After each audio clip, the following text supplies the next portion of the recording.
觉醒来，我穿越成一个受亲戚欺压的小可怜，外带2个包子属性的父母，为了过上好日子，分地分家，必须让拜高踩低的亲戚好看。姑奶奶，我一件一件的安排。林初九一天到晚黑着脸，就像嘎了爹娘一样。你以为自己躺床上装病就能躲得过干活？麻溜的出来！姑姑一张嘴便喷屎，倒不如做个哑巴。今日骂我爹娘，明天就敢骂爷爷奶奶，这要是被人听说了，还当你是大孝女呢。根据原主记忆得知，门口叫骂的林雪渊是她姑姑，从小被娇惯，养成跋扈的性子，且她跟原主不对付。姐，你终于醒了。弟，你把我扶起来，我还能接着站。林初九在弟弟林洪武的帮助下坐起身，还没等他说句话，林雪渊已经冲了进来，怒气冲冲地看着二人。林初九，你在说些什么疯话？有种把刚才的话再说一遍。原主忽然离世，跟姑姑林雪渊脱不了干系。几天前原主忘给她添洗澡水，转头跟林老太告状，林老太一气之下3天不给原主饭吃，还要不停做活，最终原主被活活折磨而嘎。我不仅要说，还有去村里跟人去说，帮姑姑宣传宣传，说不定家里的门槛会被人踩烂呢。你敢？要是这样做，我再让你多饿几天，看你还有没有力气跟别人说我做的好事。啧，我好怕呀，姑姑敢不敢对天发誓？你有没有咒爷爷奶奶早嘎？林初九，你不要胡说，等姑娘今天心情好，就不再罚你。不过你要是还敢顶嘴，我让你饿多久，你就得饿多久。姑姑，看来你不仅咒爷爷奶奶早嘎，而且还是惦记家里的掌家权，我得跟其他叔伯念叨去。林初九，我告诉娘去。去吧，都19岁的姑娘了，还学小孩子跟娘告状，羞不羞？呵，林初九，你给我等着！林雪渊因为心虚不敢久待，话说完他就灰溜溜地逃走了。姐，你怎么敢跟姑姑呛声？就不怕她跟奶奶告状，再不给你饭吃？姐，我觉得小妹说的没错，咱姑姑从小被捧在手心里，今天你这样跟她对着干，少不了一顿打，以后能躲就躲，别跟她正面刚。俗话说人善被人欺，马善被人骑，咱们父小做低这么多年，也没见他们心疼，所以该对就对，别心软。可这样做，姑姑更生气了咋办？放心，有姐在，谁也欺负不了你们。小弟，这都什么时候了，家里没给你饭吃？姐，别提了，我一大早起来和妹妹打猪草、扫院子，就没工夫吃饭，就是想吃，姑姑也不给。姐，我跟哥哥打了猪草，回来喂鸡鸭，小姑还让我帮她洗衣服，却不给我饭吃，我好饿呀。你们2个傻孩子，怎么不早说？走，姐姐去给你们弄点吃的。我这穿越的是什么家庭啊？这2弟妹才多大，就干这么多活，还不给饭吃，原主的这些亲人真不是个人。林初九带着2个饿肚子的弟弟妹妹到了厨房，给他们做了一锅疙瘩汤，但弟弟妹妹吓得够呛。姐，你做了这么一大锅疙瘩汤，奶奶看见会罚我们。姐，我们赶紧换个地方吃吧，要是被小姑那个告状精发现告诉奶奶，咱们又得几天没饭吃。你们敞开肚皮吃，有姐在，看谁敢为难你们。姐，我真的能吃吗？吃？怎么不能吃？你凭本事挣来的，为啥不能吃？妹妹听姐的，使劲吃，吃饱了才有力气躲奶奶。他们姐弟3个吃得正起劲，就在这时，老太太顺着香味找到了厨房。你们3个偷奸耍滑的小崽子，竟然躲在厨房偷吃东西，看我不收拾你们！奶奶，我这可不是偷吃，这是给你们做的晌午饭，只不过我也饿了3天了，便没忍住，替你们尝尝咸淡。什么尝尝咸淡？明明想偷吃，还敢顶嘴！看我不替你爹娘教训你这个不懂规矩臭丫头！奶奶别打我们，我们不吃了。奶奶，我饿。饿什么饿？你饿死飘投胎的吗？奶奶，你3天不让我们吃饭，是故意要恶嘎我吧？姐，奶奶不想要我们活了吗？你们3个小崽子给我站住！我那不给你饭吃，给我回来！要不是怕邻居知道我欺负3小孩，被戳脊梁骨，我才不会妥协。先让这3个小崽子得意一回，等老娘找到机会，定会好好教训他们。弟弟妹妹，赶紧谢谢奶奶给我们饭吃。哼，这个老太太惯会做面子活，实则遭老太太坏得很。谢谢奶奶。哼，你们几个可别想着偷懒，吃了饭就麻溜出去干活。姐弟妹3人吃过饭之后，背上了竹筐，上山去割草。姐姐，你真是太厉害了，让咱都没挨打。好不容易来后山一趟，我得趁机找点草药来卖钱，为分家做准备。放心吧，以后也不会挨打的。你们先在这割猪草，我去就回。姐，你要去哪？小弟，你在这里看好妹妹，我去前面那座山看看有啥值钱的。姐，早去早回。林初九交代好弟妹，就一个人向着前方的大山走去。就在这时，远处传来了一声狼嚎。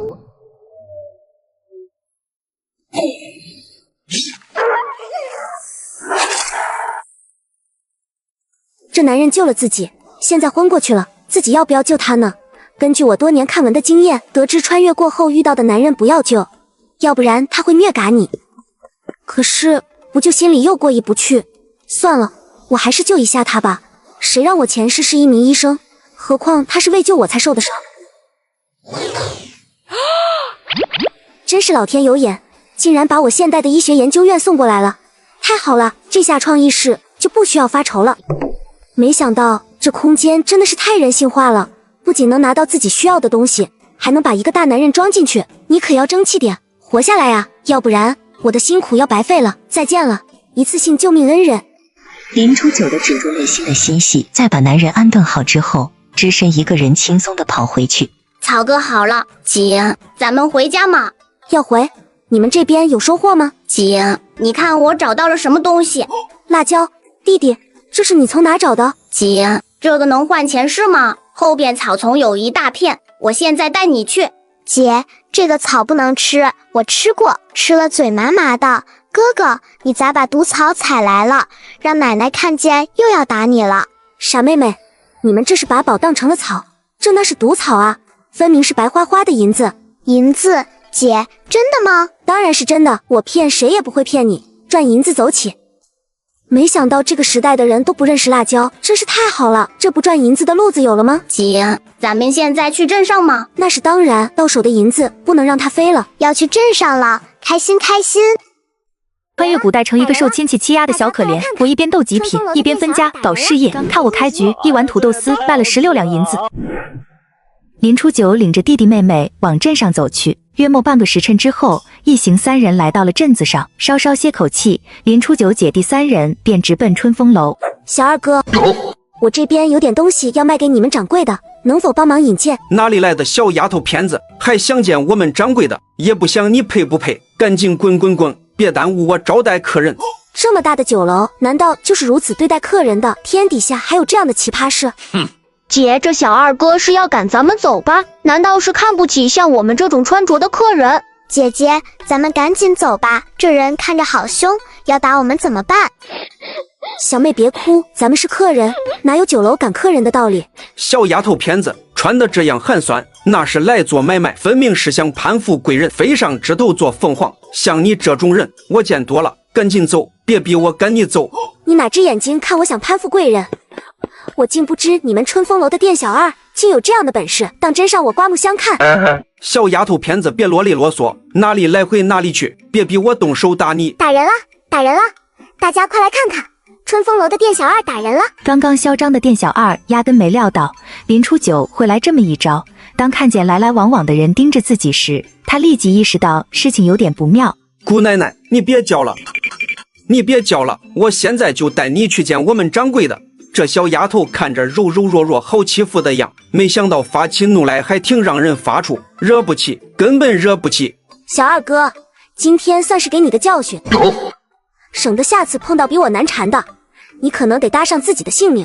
啊，对对对，您说的是。别太感动啊，谁让我心善呢？不像某些人。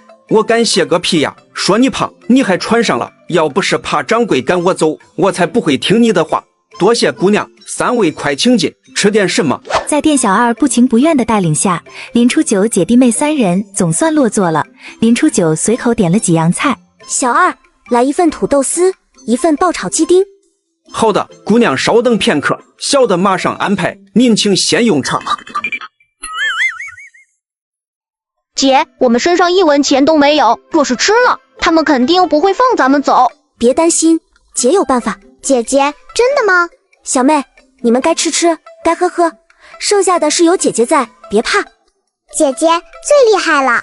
傻丫头，小二，过来一下。姑娘，你有什么吩咐？小二，你这土豆丝怎么这么难吃？这是要砸了春风楼的招牌吗？姑娘，你莫乱说，我家厨子是京城名厨，曾经是宫廷御厨，怎会难吃？姑娘，我是本店掌柜的，您那里不满意可以跟我说。刚刚我尝了一下你们炒的土豆丝，和先前我吃过土豆丝区别很大，非常难吃。请问姑娘，您先前吃的土豆丝是什么样的？土豆丝应该酸辣相间，这样口味才能好，而你家土豆丝却只有咸味，不是难吃是什么？不可能，绝对不可能！土豆丝除了咸，难道还能做出其他的味道吗？怕不是您故意编排出来，想吃霸王餐吧？掌柜的，你没见过，不代表我没吃过。不仅如此，我还会做。这样说来，我岂不是比你们店里的厨子要强？春风楼的幕后老板钱朗刚好巡店，不想听到林初九的话，直接走了出来，对林初九说：“那便给你个机会，做出来给咱开开眼。”东家，您来了。这位姑娘刚刚说做的土豆丝比我们酒楼的厨子要好，那么请姑娘一步后厨，给我们长长眼。随后，林初九跟随幕后老板、酒楼掌柜一行人等来到后厨。老板，我这就要开始了，一行有一行的规矩，还有劳师傅们先出去。各位师傅，你们都先出去，这厨房暂时先留给这位姑娘。一个小丫头片子也敢口出狂言，说什么比我们都强，待会我就看她怎么出丑。是啊，毛师傅，你以前在京城厨师界那可是有脸面的人，这不是关公面前耍大刀吗？我看他就是来白吃的。几位不服气的厨师虽然嘴巴上说着不服气的话，但是还是忍不住自己的好奇心，伸长脖子等着林初九炒的土豆丝。各位可以进来了，菜好了，大家尝尝味道怎么样？这是啥呀？这也太好吃了啊！姑娘，我是春风楼的东家钱朗，姑娘手艺果然非凡，不知姑娘可愿留在酒楼做我们的大厨？对不起，钱老板，这个恐怕不行。那姑娘可否将菜谱卖给在下？银钱自然不会亏待姑娘。这个，倘若姑娘不愿意，直说便是，在下不会强求。傻子才不愿意了，目前口袋1文都没有，先把眼前这难关过了再说。更何况这样的家常菜，我脑海多的是。钱老板，这个本来是不能外传的，但是钱老板这么有诚意，那我也就勉为其难答应了。请问钱老板愿出多少？16两银子。啪！姐姐竟然这么厉害，一个炒菜方子竟然花了16两银子。我就知道大姐很厉害，却没想到这么厉害。只是这钱能保住吗？林初九并不清楚弟妹的小心思，而他正忙着跟春风楼的掌柜谈卖方子的后续。钱掌柜的真是爽快人，方子卖你了。但有一个要求，你这菜谱不可泄露于别的同行，还有你这菜里的红色佐料，你也得负责提供给我，按1斤30文给你钱。价格还行，只是这红色的配料也就是辣椒，我这次所带的不多，总共的量也只够3个月的。3个月？可是如果没有辣椒的话？不用担心，等到你把这些存货用完的时候，我就能种出新的来了，到时候再送你另一道菜的菜谱作为补偿。有劳姑娘了，姑娘莫要忘了。那咱们现在签契约，白纸黑字写下来，我心里才踏实，要不然人家矢口否认，我上哪去说理？这边请。林初九和钱朗签订了契书，拿着16两银子出了酒楼，到钱庄存了15两，留了1两都换成碎铜板，以备不时之需。好不容易赶回家，就听到林老太骂骂咧咧。穿越古代，成为一个受亲戚欺压的小可怜，我一边斗极品，一边鼓励包子属性的老爹分家。接上集。你们这3个懒货又偷懒，院子里的柴堆少了这么多，都不知道补上。几个赔钱货是想冻死老娘我吗？你们几个别想偷懒，快去干活。奶奶，下午我们已经割了猪草，哪有时间去捡柴？现在天都这么黑了，我们又没有吃饭，饿着肚子怎么去干活？一群饭桶，光吃不干，不干活就别想吃饭。知道了，奶奶，我去就是了。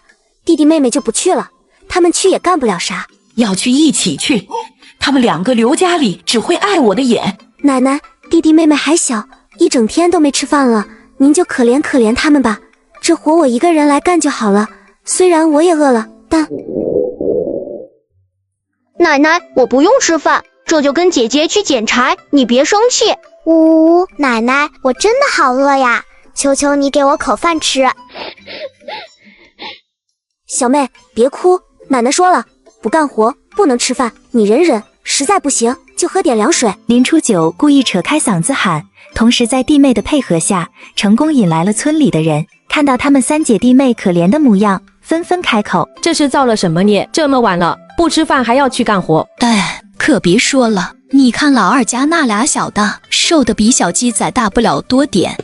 林老太，你这也太心狠了，毕竟你的孙子咋能让饿着肚子去干活？做人别太绝，小心遭雷劈。各位婶婶奶奶们，你们别怪奶奶，都是我们的错。哼，老太太没想到吧？你以为我会跟你对着干？有时候卖惨比直接呛声杀伤力更大。你不是要脸吗？我让你一次性丢个够。林老太，你看看，都是当奶奶的，你咋这么铁石心肠？就不怕邻村的人听到你的坏名声，你家小女儿嫁不出去？哎呀，你们肯定是听错了，这孩子就喜欢说谎。我哪让他们饿着肚子去干活？这不饭都好了，都别愣着，回家吃饭去。这3个瘪犊子竟然还学会了上眼药水，给老娘等着，定会让你们知道我的厉害。谢谢奶奶。奶奶真的能吃饭了。奶奶，我们吃饭不干活，不挨打吧？谁说要打你们了？赶紧别啰嗦，回家吃饭。林初九用自己的聪慧打败了老太太，饭后又背着背篓上了后山，决定把剩下的辣椒摘下来，都存在空间，等着明天去镇上卖。忽然想起了空间里的男人，啧，看来伤得很严重啊，到现在还没醒来。这个男人的去留还真是个问题，要是带回家，我肯定会被扫地出门的。但是他如果醒来，我又怎么去解释？哎，真让人发愁。初九，你在哪？听到回答我。这么晚谁在叫我？声音这么熟悉，难道是我那便宜老爹？我得赶紧出去才行。九儿，你这么晚了，怎么还跑到后山了？你娘在家都急哭了。爹，我着实不该让你们担心，可是我肚子实在饿得不行了，才往山上来找吃的。九儿，你奶奶在家没叫你吃饭吗？怎么会饿肚子？爹，奶奶光叫我和弟弟妹妹干活了，可能觉得我没时间吃饭，就没给我做着。九儿，你饿了多久了？爹，你先别生气，也不要给奶奶说，我和弟弟妹妹到今天已经4天没吃饭，小孩子本身吃不了多少，我还不饿。其实今天下午我带着弟弟妹妹已经在镇上的春风酒楼吃饱喝足了，之所以说这样的话，就是想试试原主老爹的态度，为分家做准备。林文山听见女儿说没吃饭，心如刀绞。九儿，都是爹对不起你姐弟几个，哎，这真是你奶奶的。林文山本来想说老太太真不是个东西，可是从小就是大孝子的他说不出这些话，但是林文山的脑海中浮现出来分家2字，绝不能任由他们欺负。可是如果提起分家，老太太又免不了一顿闹，那可怎么办呢？爹，你别担心，山上的野菜多，我和弟弟妹妹就算1个星期不吃饭，只吃野菜也饿不死。对了爹，你和娘今天怎么回来了？爹跟娘做事的那家出了点岔子，所以待不得了。什么岔子？爹，你和我说说。府上丢了东西，那毛贼好巧不巧的把东西藏在你娘厨子里了。这么大的事，那么人家就以为娘是小偷，给你们撵了出来？没有，这件事查清了，偷东西的是府上做事的人，查清之后给了你娘清白，人家还补了1两银子，还让咱提前回来过秋。还真是个难得的机会啊！如果老太太知道这个月没有银子上交给她了，她还得赔钱的话，怕是巴不得马上和二房家划清界限了，岂不是正合我意？爹，我有个主意，等下回去告诉奶奶，您在外头没挣着钱，还得赔人家的钱。说这些做什么？你娘真的被冤枉，咱也不用赔钱。爹，我的意思是，你想和奶奶分家，这是个办法。九儿，你咋能有分家的念头？你奶奶知道吗？我也有分家的念头，没想到女儿竟先我一步提出了分家，真是让我大吃一惊。爹，分家是迫不得已的，我吃什么都行，但是小妹和弟弟这么小都不长个，而且还要和我一起割草捡柴。九儿，你要知道这个家不是说分就分的，你奶肯定不会同意的。爹，如果说分家的是我奶，就不是没人说爹不孝了吗？你奶奶是不可能主动提分家。爹爹不必担心，女儿自有妙计。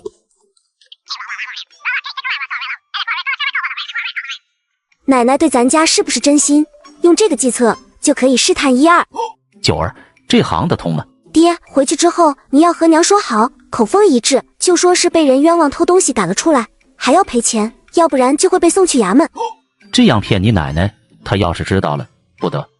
奶奶要是帮，说明她还是把爹当成妻儿；要是不帮的话，分家也是理所应当。反正奶也不把咱当成一家人，爹您觉得呢？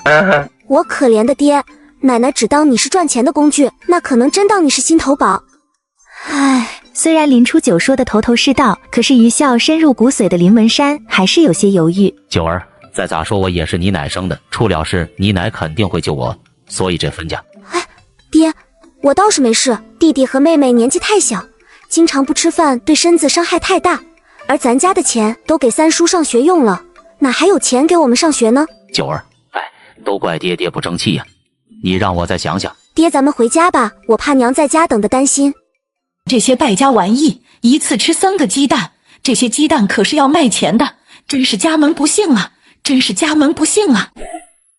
林文山带着女儿匆匆回到家门口，看到媳妇着急地望着后山的方向。娘，我们回来了。老天爷保佑啊！九儿，快让娘看看有没有受伤。天这么冷，手都冻坏了吧？快回屋歇着。放心吧，娘，我没事，害你担心了。孩子在外头冻坏了，你快去厨房煮碗汤面，给孩子暖暖身子，别着凉了。娘，我也要吃面条。小妹你别吃了，姐姐晚上还没吃饭了，留给姐姐吃。好好好，我给你们都做上。文山，你在外头也受凉了，一会儿给你也煮一碗。此时隔壁林老太听着厨房传来动静，赶紧走了过来。这么大的人了，一出去玩就忘了回家，还叫你爹担心，回来也不知道干活，就知道吃。你娘给你做什么好吃的吗？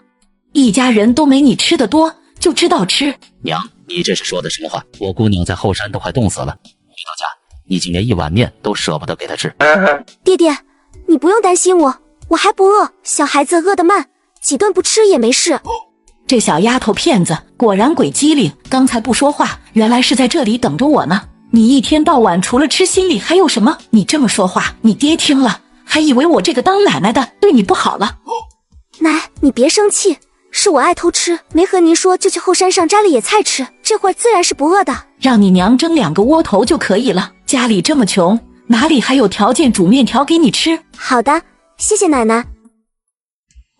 你们这些败家玩意，一次吃3个鸡蛋，这些鸡蛋可是要卖钱的，真是家门不幸啊，真是家门不幸啊。娘，不就吃3个鸡蛋吗？有啥可计较的？我每月都往家里烧2两银子贴补家用，难道都用光了？你既然跟我算这么细的账，是不是有人给你吹枕边风？林初九根本不在乎林老太说什么，便和弟弟妹妹3个人一起吃了这一碗面。眼看马上就秋收了，老二，你在镇上忙不忙？你要是不回来秋收，家里根本就没有劳动力。大伯不算壮劳力吗？你大伯一个人能干多少活？还得你爹回来，2个人一起干才干得快。林文山装作没听见。林老太气得拍桌子：好你个林文山，我一问你一个不吭声，装聋子，你到底在闹哪样？难道家里的活都是我的吗？我爹娘挣钱辛苦，家里的活我来干。别在这给我装可怜，跟你娘一个德行，一遇事就知道哭哭啼啼。我错了，我来干。跟谁演戏了？娘，你怎么能这么说了？我嫁进林家这么多年，一有事还不是我第一个冲上前，哪里扮柔弱装可怜？哎呦，这日子没法过了。儿媳妇既然敢顶撞婆婆，林文山你这个没良心的，你还不管你媳妇？娘，秀她也没说错呀。好你个林文山，你这是有了媳妇忘了娘，气死我了。奶奶你慢点，小心摔。哎呦，果真是天道好轮回，苍天饶过谁？少女座，这下摔了吧。林老太见二儿子林文山并没有出来关心自己，气得从地上爬起来，骂骂咧咧回屋去。而厨房里林初九得娘忍不住地问：文山，你今天像变了一个人似的，咱娘说的话你咋净装听不懂？而且摔了你也不去管管。我爹不出去查看，可能是奶奶假摔做戏装可怜引同情，要真摔了，我小姑不第一个跳出来指着咱们鼻子骂。话虽这么说，可秀，九儿说的对，我们日子过得太难，要不咱们分家，也许孩子们就会好过点。别提了，文山，娘不会答应的。说到这里，林文山更是生气，把林初九受的气一股脑说了出来。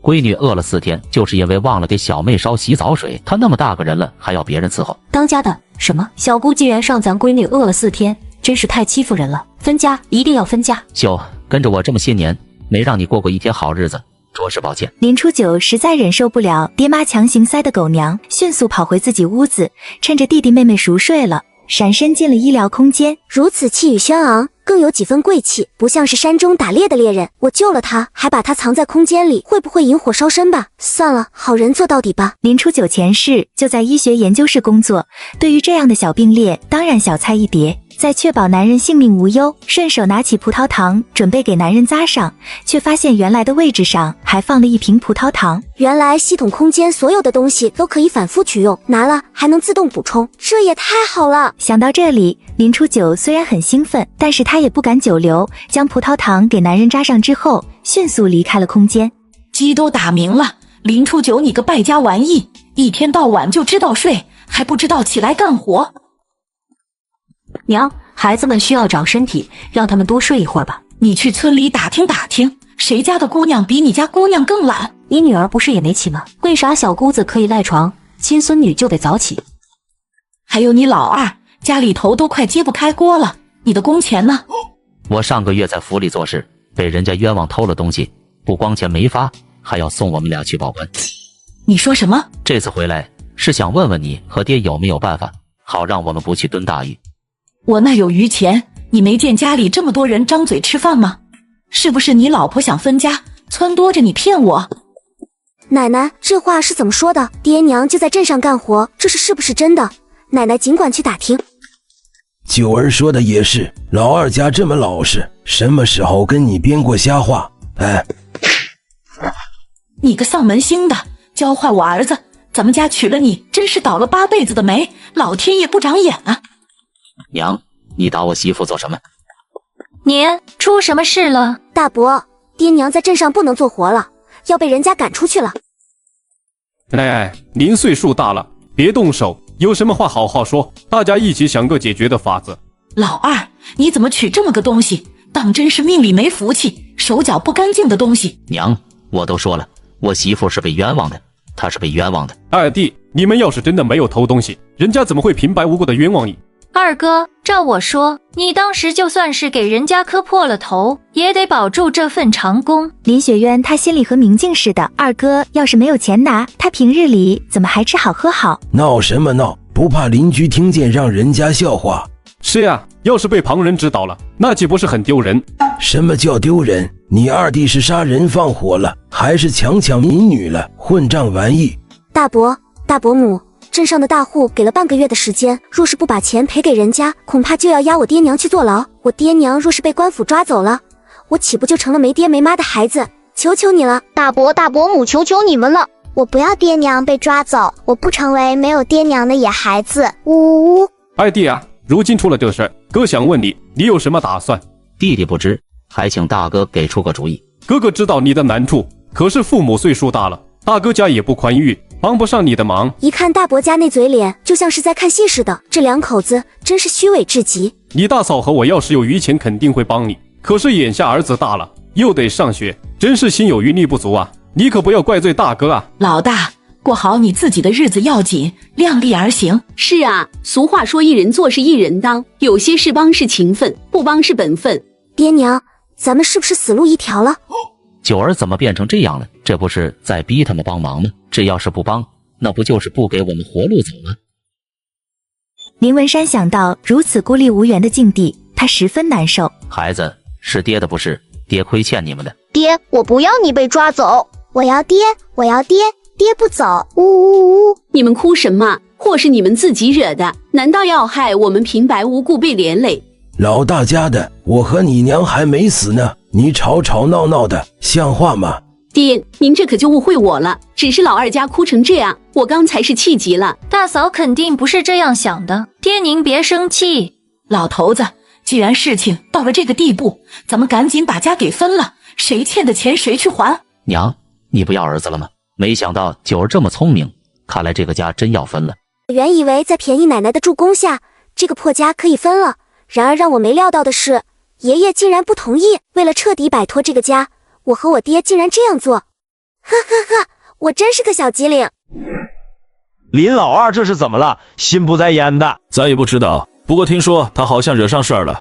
爹爹别伤心，不就是欠了别人100两银子，有啥大不了的？反正咱们一大家子忙碌个1-2年，这钱也就还上了。演戏演全套，要上村里人也相信我爹欠了钱，分家不成问题。九儿家丑不外扬，这事你不要再说了，我相信爹娘肯定会帮我。爹，我错了，我再也不说了。嘿嘿，我这爹真是上当，配合的天衣无缝。相信我爹欠钱的消息会传到老太太的耳中，这家分定了。这林文山既然欠人这么多钱，这啥时候能还完啊？100两，我的乖乖，这得多少钱？我长这么大也没见过这么多钱。林老太要知道儿子林文山欠这么多钱，不得急得直跳河。这下有好戏看了。这林老太平时一副瞧不起人的样子，当得知儿子欠了这么多钱，我看他还能笑得出来吗？有热闹看了。林文山听到村人在笑，讨论自己欠钱，不仅没开心，反而有点忧心忡忡。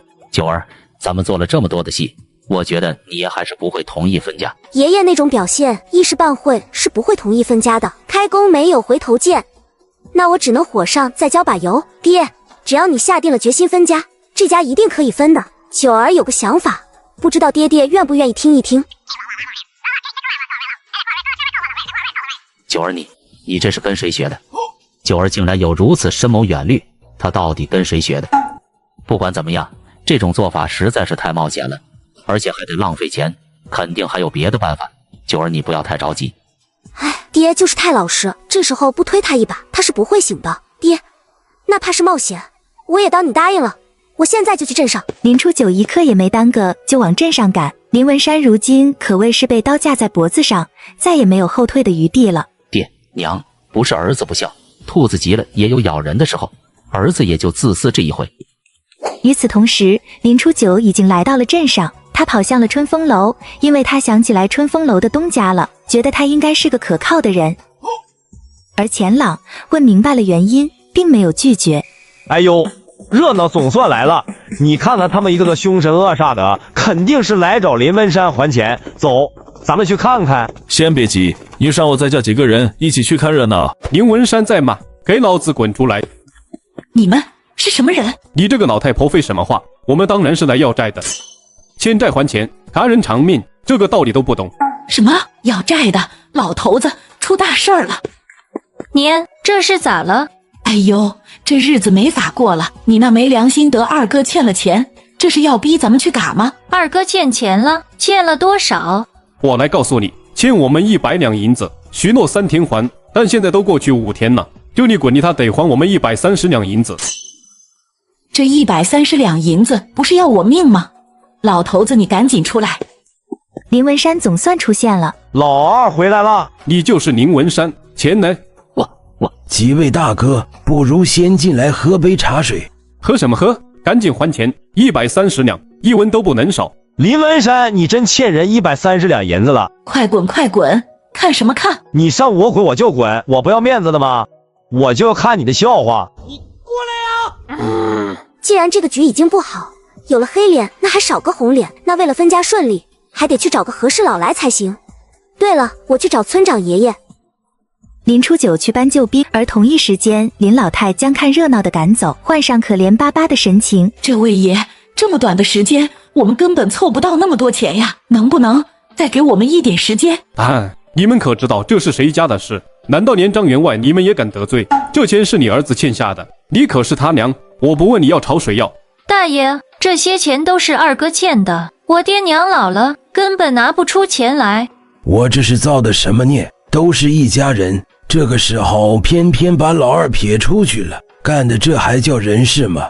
管你爹娘老不老，既然这是林文山家，我就朝这要钱，没钱就只把你们这房子给我，到时候卖房子卖地还不够，连人也卖了。刀疤哥的眼睛直往林雪渊身上打量，林雪渊吓得不轻，直接躲在了老太太身后。娘，我怕。乖乖，别怕，娘护着你。老二啊，你这个孽种，不孝啊，真是不孝啊！哎呦！老天爷简直是要把我逼嘎呀！好了好了，别在我面前演。既然没钱，咱们就开始干活吧。你们几个去屋里搜粮食，一处也不要放过。大哥们，你们不知道，我们林家已经分家了，所以二弟在外欠下的债和我们无关。是啊，我们分家了，得按照规矩办事儿，谁欠你们的钱就找谁。此时林文山愣住了，他没有想到亲哥哥和娘会如此绝情，这一刻的无助感别提有多真实了。看来大哥是娘的亲生儿子，我原来是个多余的。娘，你们这家人可真有意思，你们要是不管，我可将林文山给嘎了。你们难道也不管？能，一人做事一人当，总不能牵连咱们全家人。你不想看我也被嘎了吧？我可没有惹祸呀。就按老大说的办，冤有头债有主，谁欠的欠谁还。林文山，你活得真失败，就这130两银子，你娘和你大哥就要和你断绝关系，啧，可怜啊可怜。虽然是做戏，但刀疤说的对，我在他们心里还不如130两银子。林老太和林耀主的做法让林文山彻底寒了心，他也没有说话，也是无话可说了。此时林初九带着村长等人正要走进门，村长爷爷、李正爷爷人都在院子里，咱们快进去吧。老二啊，这事是你自己惹出来的，要怪就怪自己，娘也是万不得已。林嫂，你这是说的什么话？村长大哥，王李正，你们怎么来了？是我看到这么多坏人太害怕了，这才去找了村长爷爷。呵呵，不过是一点家务事，怎么好意思让您老人家来呢？家务事？分家难道是小事？林嫂，为什么要分家？而且我不知道这事儿。我白养大这么一个儿子，竟在外头给我惹事儿啊！事情是老二惹的，我和老头子辛苦一辈子，养活这么多人，哪有钱替他赔罪？这个老太太又开始她的拿手绝活卖惨了，我得阻止她。奶奶先前爹和娘去镇上做工，赚到的钱可是每月都交给奶奶保管。林家老大，你刚才说你们已经分家了，可有这事儿？这个年代分家是不常见的事，通常是老人100年之后，或者是兄弟姊妹们实在处不下去才会分家。不是我想分家，村长叔地里的收成少，家中3弟还在读书，所以我和娘都没有什么闲钱的。既然是二弟惹祸，那就让他一人承担便是。这都是二哥的事情，与我们无关。老大哥，你怎么想的？我还没死呢，怎么可能分家？就在此时，林初九突然跪了下来，对着村长和王李正：二位爷爷，我爹娘也不愿意拖累一家人，这一次爹娘是愿意分家的。这小姑娘这么小，怎么懂得这么多人情世故？太不可思议了。九儿，听爷爷的话，你不懂这事儿的，你爹娘说了才算。快起来吧。村长，李正，九儿说的就是我想说的，我们一家人不想耽误爹娘和大哥。爹娘，我们没脸在这个家里待了，我们还是分家吧。这老二一家人通通下跪，可见老二家平时遭遇了什么。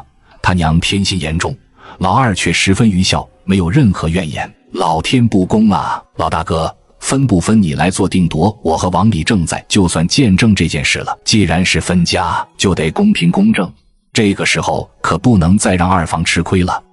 分就分，也早该分家了。老太太的一句话让本就不耐烦的林老爷彻底忍不住了，破口大骂：还不都是因为你让兄弟离心，家中鸡犬不宁，还有你耀祖，你当真要分家，不管你弟弟的死活？我爹真是老糊涂了，130两银子可不少，他想还我还不乐意了。看见了吗？都是你惯的，这个家都是给你闹的，你现在满意了？怎么就怪我了？还不是老二娶了这个倒霉婆娘，一天天毛手毛脚的，弄丢了人家的东西，谁知道是不是他偷的？好啊，老许竟然敢打我，我跟了你是来享福的，可不是来受罪的。谁叫我娶了个恶婆娘，被他压了一辈子不说，还教坏了儿子。你个成事不足败事有余的婆娘，我打的就是你。哎呦，老头子，你要打是吧？那就往嘎打，反正我也是不想活了，你不想着我就算了，还帮那个不孝子，我不活了。给我闭嘴，再吵吵，扁担伺候。老大哥，何必和女人一般见识，稍微教育一下就好。哎，真是家门不幸，都说贤妻旺3代，可你瞧瞧我家这婆娘，好好的慈母不当，非要当额娘，大嘎算了。爹，你看看，娘都被您打成这样了，还不能消气吗？娘毕竟是您的发妻，再说这事都怪二哥，该打的人是他。刀疤哥免费看了一出家庭伦理剧，觉得差不多，立马开口：我说你们演了半天戏，你们到底商量好了没有？这个钱到底谁出？我们出，是我儿子欠的钱，我这个当爹的自然应该来出这个钱。老爷子够意思，那拿钱吧。爹，大哥说的没错，好汉做事好汉当，既然是我惹的祸，不能让爹娘来出这个钱。村长爷爷，爹娘虽然在大户人家做事，但从来都没有起过什么歹念，这件事一定是被人冤枉。我说出脚，你把我们当傻子吗？头主家银子的事不是真的，那些人钱总是真的吧？一句冤枉就想让我们替你们还钱，想的也太美了。大哥，这事是我做下的，你说出酒干甚？钱我赔。爹，听见了吧？二弟都说了，您就别坚持了。再说他欠了130两，咱家又不是地主。老大，你给我住嘴，这个家还是我当家。话是这么说，爹可以不管我们，但三弟今年要交学费，妮儿也该上学堂，花钱的地方太多，还请爹三思啊。爷爷就听大伯的，省得他埋怨我们不懂事。看来这个计谋还是有用的，把牛鬼蛇神都给试探出来了。以后分了家，即便遇到事，我也能分个击破。大伯，你放心吧，爹早就和我说过，不会让这件事牵连到家人。爹，你说呢？是这么个理，银子我们早晚会还上的，我们还是分家吧。老头子，这也是老二的一份孝心，你说是不是？咱们也不能让老二这份孝心落了空啊。老大哥，别犹豫了，如此优柔寡断，倒像是个女人了。大了，谁叫我娶了个恶婆娘，被她压了一辈子不说，还教坏了儿子，让老大如此自私，全然不顾兄弟情谊，当真是教子无方啊。老爷子，你别气，您的儿女也大了，孙辈儿也多，分家也是早晚的事。劳烦二位帮我见证一下，咱家总共3个兄弟，所有的田地积蓄3人平分，田地鸡鸭鹅按照人口来分，农具什么的平分，谁也不能贪小便宜。爹，我可是老大，将来肯定要侍奉你和娘，平分对我来说是不是不公平？那么就别分了，把家里的钱直接拿给老二还债，给他一份亏着你了。今天这事我就做主了，谁也不许有异议。对，你就不再考虑一下？这件事情就这么定了，老三不在，老二自个儿挑2间屋子搬过去住吧，东西也分，吃的用的都拿些。而此时老大媳妇林前世心中不服，睁着大眼瞪着林初九。大伯母为什么这样看着我们呀？是不是九儿做错了什么？哪有，九儿你看错了，伯母只是舍不得你们走罢了。你蒙谁呢？谁不知道你林前是个便宜占尽的主，如今心疼的只不过是钱罢了。既然事情已经决定了，那我就帮你们拟一份字据，把宗祠一过，日后有所考证。就按村长说的办，以后有啥事也好处理。老二一家有5口人，可以把西边的屋子分2间，总共10几亩地，1人1亩3分，总共是6亩半。爹，其实老宅挺好的，而且爷爷分给咱的田地就在后山附近，老宅离那多近呢。这样分大家还住在一起，分家分得不利索，谁知道他们以后还会不会做什么幺蛾子？防人之心不可无。林初九其实不想和他们在一起住，原因是他以后还要研究菜品，发展商业。如果这些人要是窃取了他的商业机密，那可就麻烦了。爹，您分给我们家的地在后山，咱家老宅不是在那附近吗？我觉得种地也近，不如我们就搬到哪儿去。九儿虽然年纪小不太懂事，但是经过了分家这事，九儿每一步策划都是那么准确，我还是听九儿的吧。老二，你的意思是将老宅分给你？是的，爹。这老二果真是个不成气候的傻子，为了种那几亩地，竟然去住2间破屋。老二，你真要老屋？是的，爹，我要老房子。既然二弟开口了，我这个当大哥的怎么能反对呢？爹您就由着他吧，反正离后山市近一点。那好吧，老二，你既然选择老宅子，日后就不要反悔。哎，我这二儿子真是傻得厉害，老宅破破烂烂，能干啥？罢了，先让他吃点亏，以后就懂得为自己争取好处了。不会的，爹，你放心。随后在村主任和王里正见证下，这个分家也就基本尘埃落定了。将分家书签好之后，老大、老二、村主任各拿一份，一会儿就会呈到宗祠。分家的事终于算是落定。以后再也不用听老太太张口骂人了，耳根子清净多了。分家结束后，正当一行人忙着搬家，林老太在林老爷的催促下把钱拿来了，递给等着要钱的刀疤脸。银子给你，别再上门了。要是下次老二欠了钱，直接找他去，老娘可不会替他还。挣不来钱也就算了，竟给老娘往外扔。哈，我也不是不讲义气的人。老二，你的钱还清了，我以后不会找你的麻烦了。哥几个，嘿，您慢走。害人的刀疤总算离开，压迫感没了。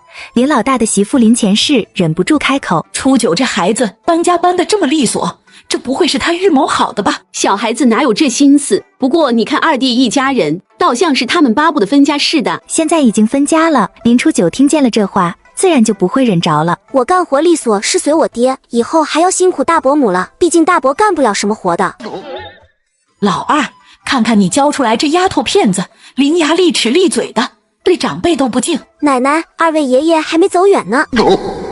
林初九，你是告状精转世的，一天到晚就知道告状，赶紧拿着你的东西滚滚滚，看着就烦。我这是做了什么孽？养的儿子是白眼狼，没想到大白眼狼又生了个小告状精，这日子真是没法过了。林老太心里憋着气，又发泄不出来，别提多难受了。而此时，林村长的儿子拉着驴车来帮忙。老二哥，搬家可需要帮忙不？我爹让我赶着驴车来接你。林燕兄弟，多谢你了。老二哥，瞧你说的这话，都是一个村里的人，低头不见抬头见，互相帮忙也是应该的。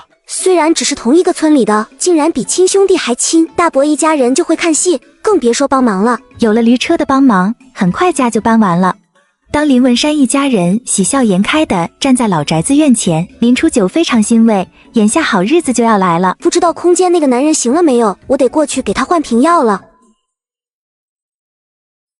这男人已经没有什么大碍，如果他突然醒过来，发现自己不在现实世界，恐怕会引起大麻烦，怎么办？姐姐，这里离后山不远，咱们去山上捡柴火吧。而此时妹妹的话让林初九有了一个新的想法。我如果把男人放出来，就当作是山上捡来的受伤的人，带回家就可以了，如此还算做了好事呢。好，等姐姐收拾一下，你去拿筐。随后林初九跟爹娘说了一声，便带着2个弟弟妹妹出门去后山。到了山上之后，他故意找了一个没人的地方，打开了空间，一顿操作之后，他从空间当中将那个受伤的男人搬了出来。红武、韵韵，你们快过来看，这里有个人受伤了。上集，林初九费了很大的劲，把男人从床上抱离空间，并找了一个相对隐蔽的地方。一切安排妥当后，故意装作很惊讶样子。红武、韵韵，你们快过来看，这里有个男人受伤了。姐姐，这个大哥哥是不是从什么地方掉下来摔倒了？这个小机灵观察得蛮仔细，幸好刚才伪装得好，要不还真被这个小可爱怀疑。韵韵，他现在受伤了，咱们总不能见死不救吧？姐，要不然咱把这个大哥哥带回家吧，没准能救活呢。带回家可以，但爹娘会不会有顾忌？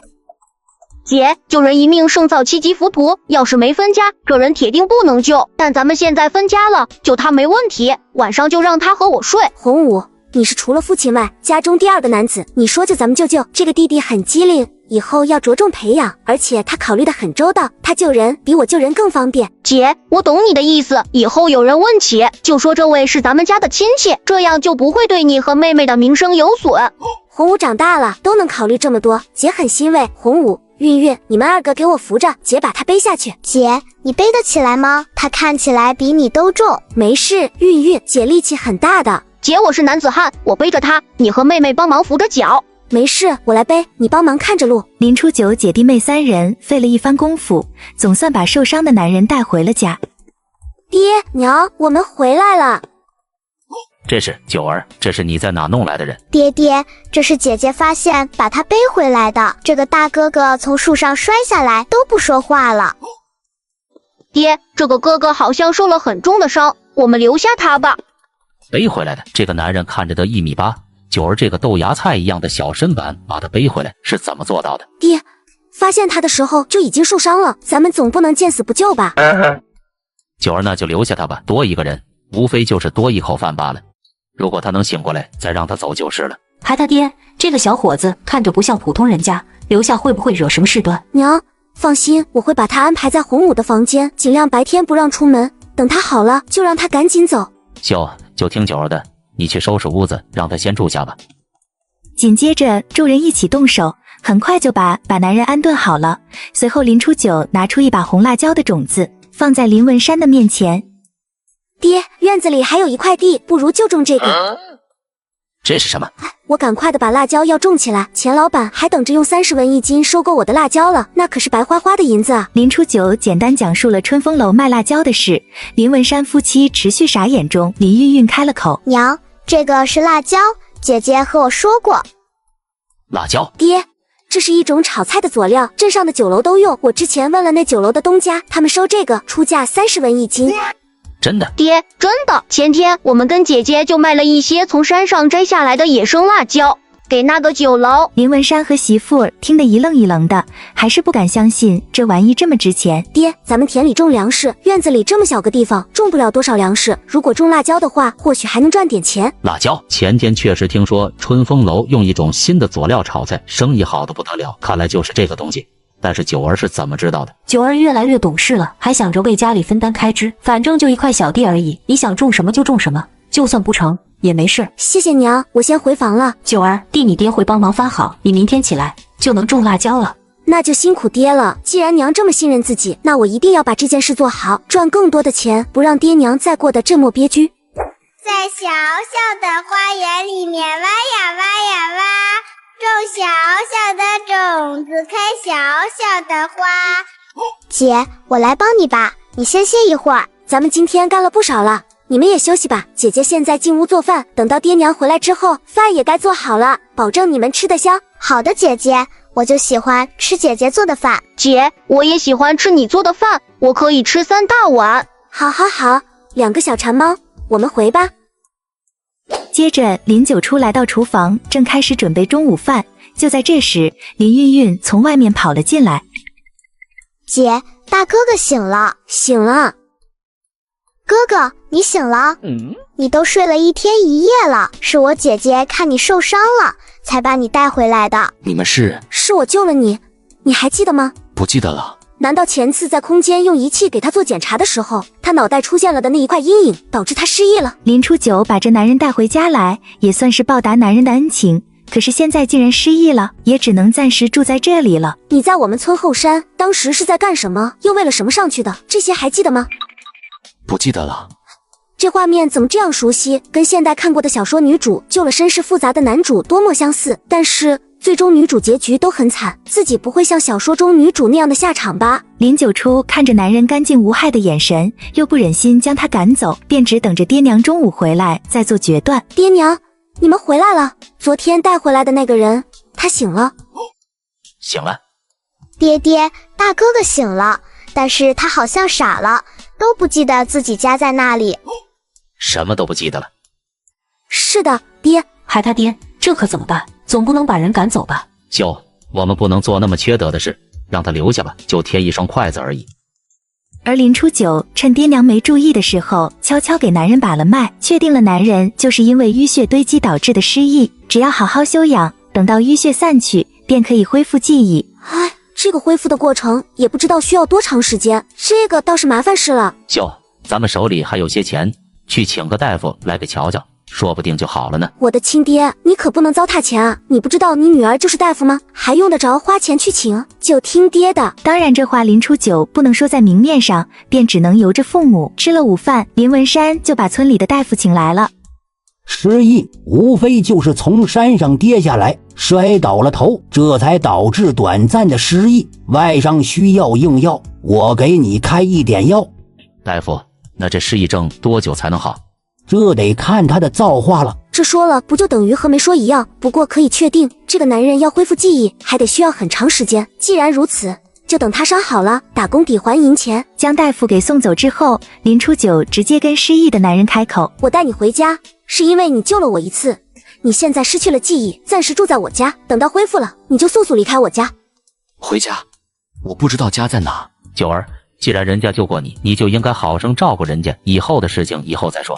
林文山是个心地绝顶善良的人，听到林初九话里有话，就这样对他说，表示不太赞同他的想法。也是，九儿，这几日你就好好照顾人家，等到人家完全恢复了再说别的也不迟。好的，我听爹娘的，爹娘太善良，但看这男人的面相和穿着，肯定不是一般人。突然出现在山林之中，也不知何故，哎，就怕惹上麻烦。九儿，你去你爹房里找几件合适的衣服给他换洗。娘，我这就去。随后，男人换上了九儿拿过来的衣服。你身上的衣服都破了，还有些脏，我去给你洗洗吧。这不会是他的名字吧？嘿，这个字代表什么？你还记得吗？我不记得。算了，问了也白问，等以后慢慢恢复了，就会想起来的。赶紧吃点吧，既然你袖子上有个锦字，那就叫锦吧。咱不知道你姓什么，我娘家姓袁，你以后就叫袁锦吧。为什么给他取名袁锦呢？就是怕别人背地里说闲话。如果说这男人是自己家的远房表亲，前来投奔，多半就信了。还是娘聪明，这样就不会惹麻烦。想不到娘想事情这么周到，不得不说这是个好办法。上集林家老大一家子都好吃懒做，以前有老二一家帮他们干活，现在将老二一家分出去了，又怎么会心干？王婶子这是去地里呀？王婶子这是咋的了？这么火急火燎的招呼都不打一声就走了，平时不这样啊？接着秀拿上筐就往家里走，却发现不对劲了，明显感觉到村里人对他避之不及，还能感觉到有人在背后指指点点。娘，您怎么一副心不在焉的样子？是不是发生了什么事？今儿早上我下地见到了你王婶子，我正想给她打招呼，可是她头也不回的就走了，就跟见了飘一样。她或许有什么急事呢？娘，你不要多想，看来这件事情绝对不像表面上看上去那样简单。娘，小萌说他娘不让他和我玩了，说是咱们家欠了很多钱，会有人来讨债，碰了他们家会倒霉。娘，咱们家的钱不是已经还清了吗？小孩子不懂别问，他们都是瞎说的，咱们是被人冤枉的，也没有欠别人钱。洪武、韵韵，不要打扰娘休息了，姐姐带你们去睡觉，时间也不早了。好的，姐姐。随后林初九把弟妹安置好睡觉，自己也回到房间。今天这个事绝对是人为的，我不能坐以待毙，明天得出去溜了一圈，打听一下到底怎么回事。林初九吃过中午饭后，就在村子里转悠，总算从那些七大姑八大姨嘴里听到一些信息。这才分家几天，大伯母就这样背后诬陷爹娘，散布谣言，怕是嫉妒别人过得太好了，那就别怪我不顾亲情了。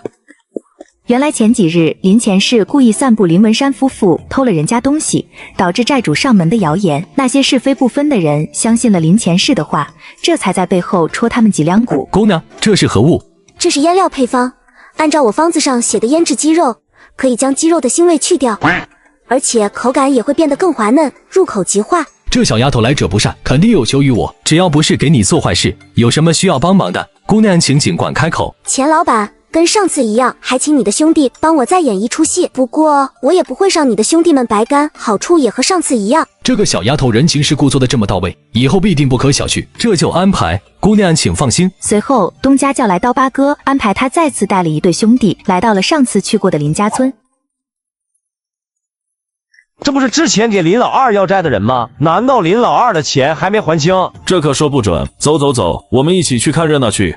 不知道这次林老太又会闹出什么笑话来，赶紧的，待会错过好戏了。凑热闹的人很多，林前世自然不会放过看热闹的好机会。不过他不知道这一切又是一出戏，过不了多久他心中就该难受了。你们又来干什么？这小丫头演戏演得真不错，我也是拿人钱财替人消灾。既然东家要求，我肯定要把事办好。小姑娘不怕，前几日俺们兄弟几个冤枉了你爹娘，今日是特意登门道歉的。我爹娘都是老实人，一家人清清白白，我就知道爹娘是被冤枉的，肯定是被旁人陷害。怎么我昨天才放出消息，今天这些人竟然来道歉，哪有这么巧的事？而最让林前世生气的是，刀疤哥不光来登门道歉，而且还把钱还回来了，白花花的银子太让人眼红了。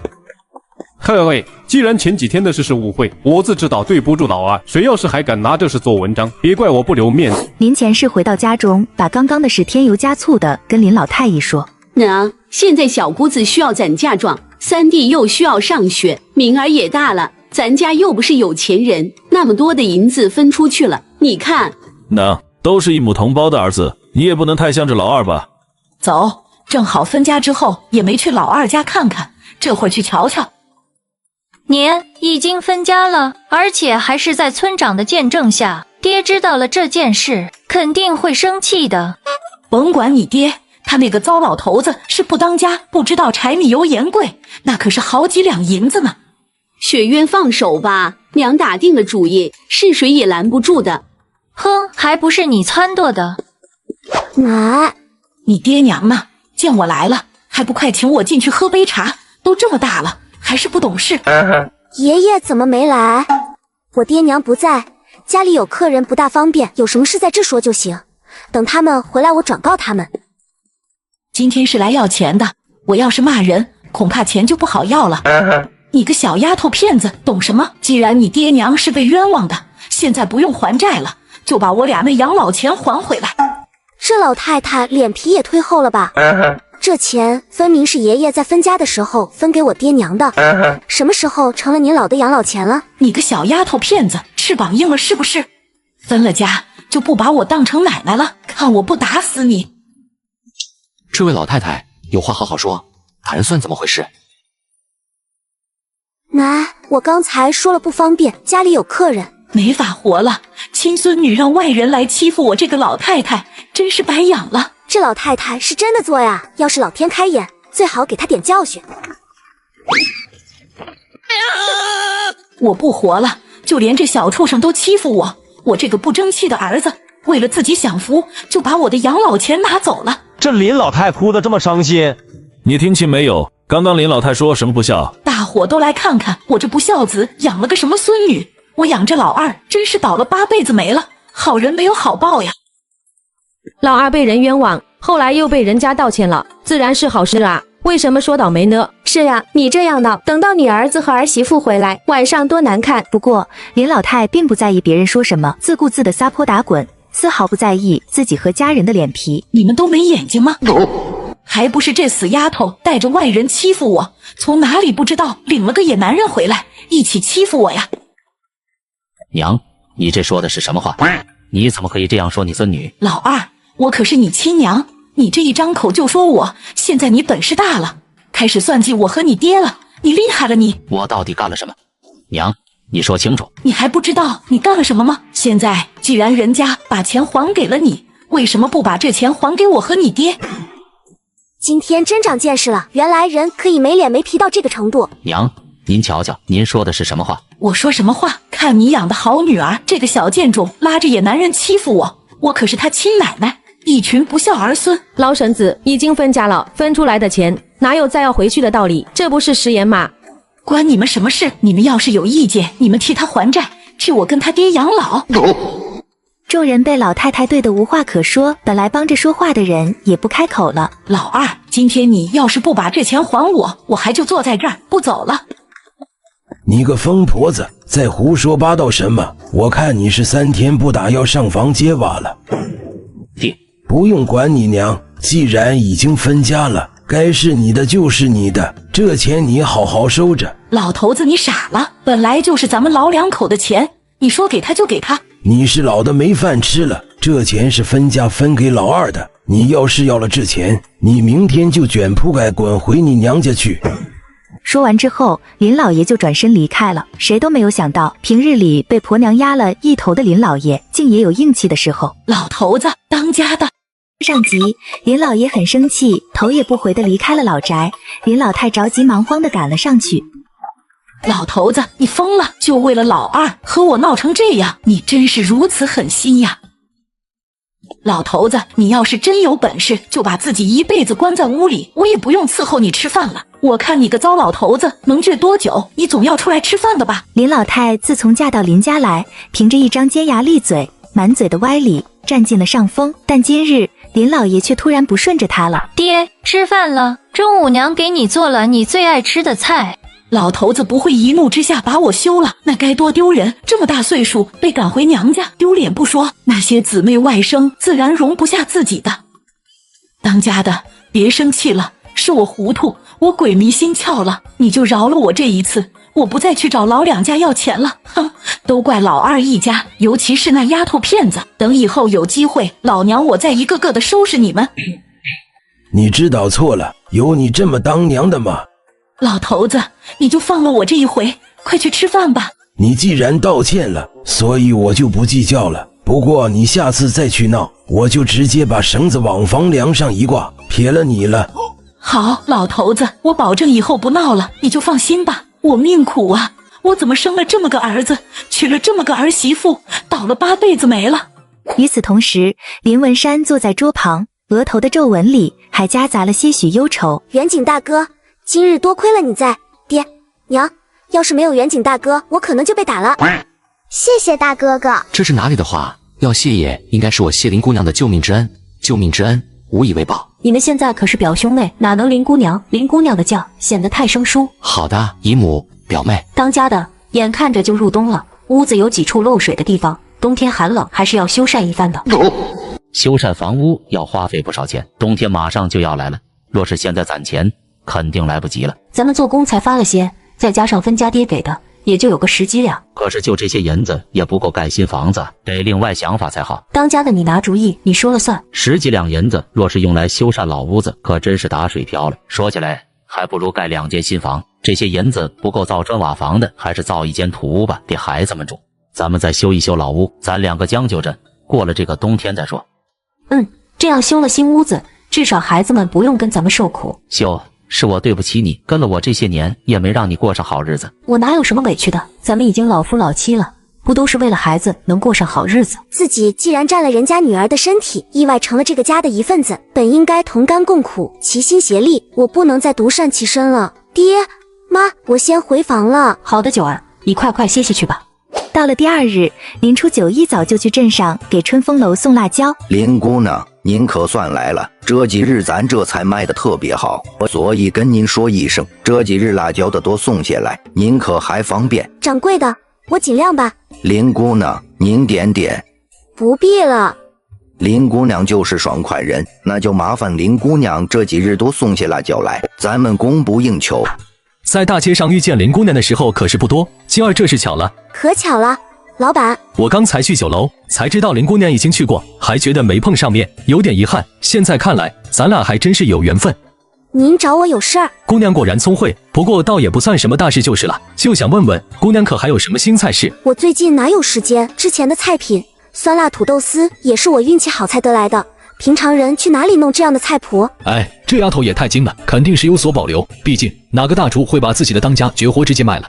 若是我以后再有运气得了，肯定会来找钱老板您的。自然欢迎，到时候林姑娘可不要忘了我。如此，就先祝姑娘好运气，等以后有了新菜品，一定要来春风来我找我。自然会来，以后可能还有合作的机会，所以我不能把事回绝。但是现在菜谱还是不能分享。既然姑娘还有事，那钱某就不打扰了。小僧，把饭盒给林姑娘。钱老板，这是姑娘来去匆匆，想必是没有吃饭。这是我们酒楼里的厨子刚炒好的热饭热菜，放心吃。这一溜子饭盒，这可不便宜。林姑娘要是不收，那咱俩之间的关系可就生分了。况且也不是什么贵重礼品，不过是些寻常饭菜。那就多谢钱老板了。九儿，你这是从哪弄来的？九儿，到底是怎么一回事？这么多菜，姐姐，这里面是不是有肉？真香！姐，我要吃肉肉，我要吃肉肉。红武、韵，待会再吃。九儿，你和娘说，这是谁给你的？可不能轻易吃啊。娘，先前我同您说过，镇上有人收辣椒，价格还不低。其实我就在后山摘了去卖的。九儿，这是什么时候的事？就是先前你和爹回来的那天。不过我怕奶奶知道，怕她把钱全抢去。爹要是建新房，肯定花不少钱，于是我就想把钱拿出来给你们。你别老打岔，快先说那些菜是哪里来的。看来不把银子拿出来，爹娘是不会相信的。于是林初九打开荷包，11两，这么多，这银子是真的。爹，你可以摸摸，货真价实的银子。乖女儿，你老实告诉娘，这些钱都是你卖红辣椒得来的，价格都快赶上猪肉了。前阵子听说有个姑娘为了能有猪肉吃，将身子卖给了镇上的一个老头。九儿不会。九儿，先前没分家的时候，你受了不少委屈，但是作为女儿家，你以后是要嫁人成亲的，可不能出卖自己。娘，你多想了。之前我捡到了一个小本，上面有一道菜谱，这些银子中有一部分是我卖红辣椒所得，另一部分就是我卖了这本上的菜谱，菜谱可贵呢。娘，这些饭菜就是那春风楼的东家送我的，寻常里我怎么会舍得花银子买这个？爹相信你，但是那春风楼的菜可不便宜，就算是有钱的老爷们去吃饭，不过点2、3个菜，东家一次给你这么多。爹娘，我说的句句属实，我现在对你们发誓，若是有半句假话，哎呀，不要瞎发誓，娘相信你。闺女，这是你自个挣的钱，以后若是嫁了人，也有个提己钱。爹娘，咱们要建新房，正是需要钱的时候。我是这家里的成员，应当出钱出力。九儿，有你这样的好闺女，这是爹娘的福气。有你俩做爹娘，才是我的好福气。都是爹娘不中用，让你小孩子家的这么辛苦，还想着为家里挣钱。娘，我还有菜谱呢，以后再研究研究，或者卖给人家，或者自己做菜，都好着呢。爹，咱们吃饭吧，我肚子都已经饿了。好，我们开饭。正在林初九等人准备吃饭的时候，大门突然被敲响。谁呀？你们吃着，我去开门。就在林初九打开门的那一瞬间，林初九的脸上瞬间变得暗淡无光，眉头紧锁。九儿，是谁来了？还能是谁？你个不孝子，连你老娘我都不认识了。屋内众人怎么也没想到来人会是林老太太。臭丫头片子，赶快让开！见了我也不知道叫人，还是那么没礼貌。奶奶，你怎么来了？她怎么来了？我可不能让她进屋，要不她肯定又会借机找事。好啊，老二你就是这样孝顺爹娘的，难怪这么着急着分家，原来想背着我吃好吃的，造孽呀！娘，你怎么来了？快坐下。我怎么不能来？要不是别人告诉我，我还不知道你们吃的这么好。原来分家就是为了吃独食。原来今日林老太听见老姐妹在闲聊，说是老两家的闺女拎了一兜好吃的，他们老远就闻到了肉的香味儿。一家子白眼狼，你们一家子要分家，就是为了把好东西都独吞啊！早知如此，还不如把这些吃的放入空间。正好家里还没做菜，这个菜我就端走了。娘，您不能端走，这可是九儿好不容易带来的。闺女这么小就想着赚钱养家，我一个当爹的总不能次次都叫女儿失望。你不想孝敬我，倒也不用用这样的借口，宁肯让一个外人吃，也不愿意孝敬爹娘。奶奶，这是我母亲的侄子，不是外人。何况我们已经分家了，你老来我家打秋风，难道大伯已经把家底败空了？我怎么就生出这么一个白眼狼，还帮着白眼狼养大了这个小混账。说完，林老太太就是坐在了地上，嚎啕大哭起来。林文山也是左右为难地看着林初九。你带一些走吧，但不能全端走，你要是全端了，我到了喂猪，咱大伙都别吃。爹，你拿个碗装一些吧。林老太接过林文山递过来的一盘菜，心满意足地离开了老两家。而林文山一家吃完饭之后，林初九走向厨房去洗碗。我来洗碗吧。他真的会做这些粗活吗？手指白白嫩嫩，虽然有些老茧，想必是习武的时候留下的，必定干不了这些杂活。你会洗碗吗？看你洗不就会了。对了，你奶奶并不是见好就收的人，你今天妥协了这一次，她会一而再再而三的上门，无休无止的。但我若是不妥协，爹娘家在中间受气，而且一家人又没法吃饭，怎么办？今天真不该就这么轻易让奶奶把肉拿走，后面弄不好真的如远景所言。这小丫头不是寻常人，不仅听进去了我说的，还给出了解释。要是其他人，肯定会要自己不要多管闲事的。而此时的林初九对远景的印象也变了，从前他只是以为远景是个富家公子，现在才能感觉到他有勇有谋，而且对自家人都是真心的。我先回房休息了，你也早点休息。我前世可是实验室的研究员，我见过那么多帅哥，天天刷某一某手，怎么可能会害羞？不过不得不承认，他确实很帅。不早了，睡觉。林初九醒来的时候已经快到中午了，因为秋收该割麦子了。林文山夫妇早早的就去了麦地里。红武，运快来给姐姐帮忙做饭，做好了我们给爹娘送去。好的，姐。姐姐，好香啊！这就饿了？不急，一会儿就吃饭了。我不饿，先给爹娘吃。爹娘做活那么辛苦，我们不可以先吃。弟弟妹妹这么小就这么懂事，等到以后再赚了钱，天天让他们吃肉。林初九把菜做完，嘱咐两个小孩，然后和远景就带着饭去地里给爹娘送饭了。爹娘，歇着吧，该吃饭了。九儿，这是做了什么好吃的？让大伯母也看看。又不是给你吃的，有什么好看的？你这丫头怎么说话呢？我就看一眼，还能少了你一块肉？大伯母，我这饭里有肉，而你却吃不到，我舍不得大伯母难受。大伯母还是别看了。看什么看？赶紧快吃完，吃完赶紧干活去。娘，你知道老二家今天吃的什么不？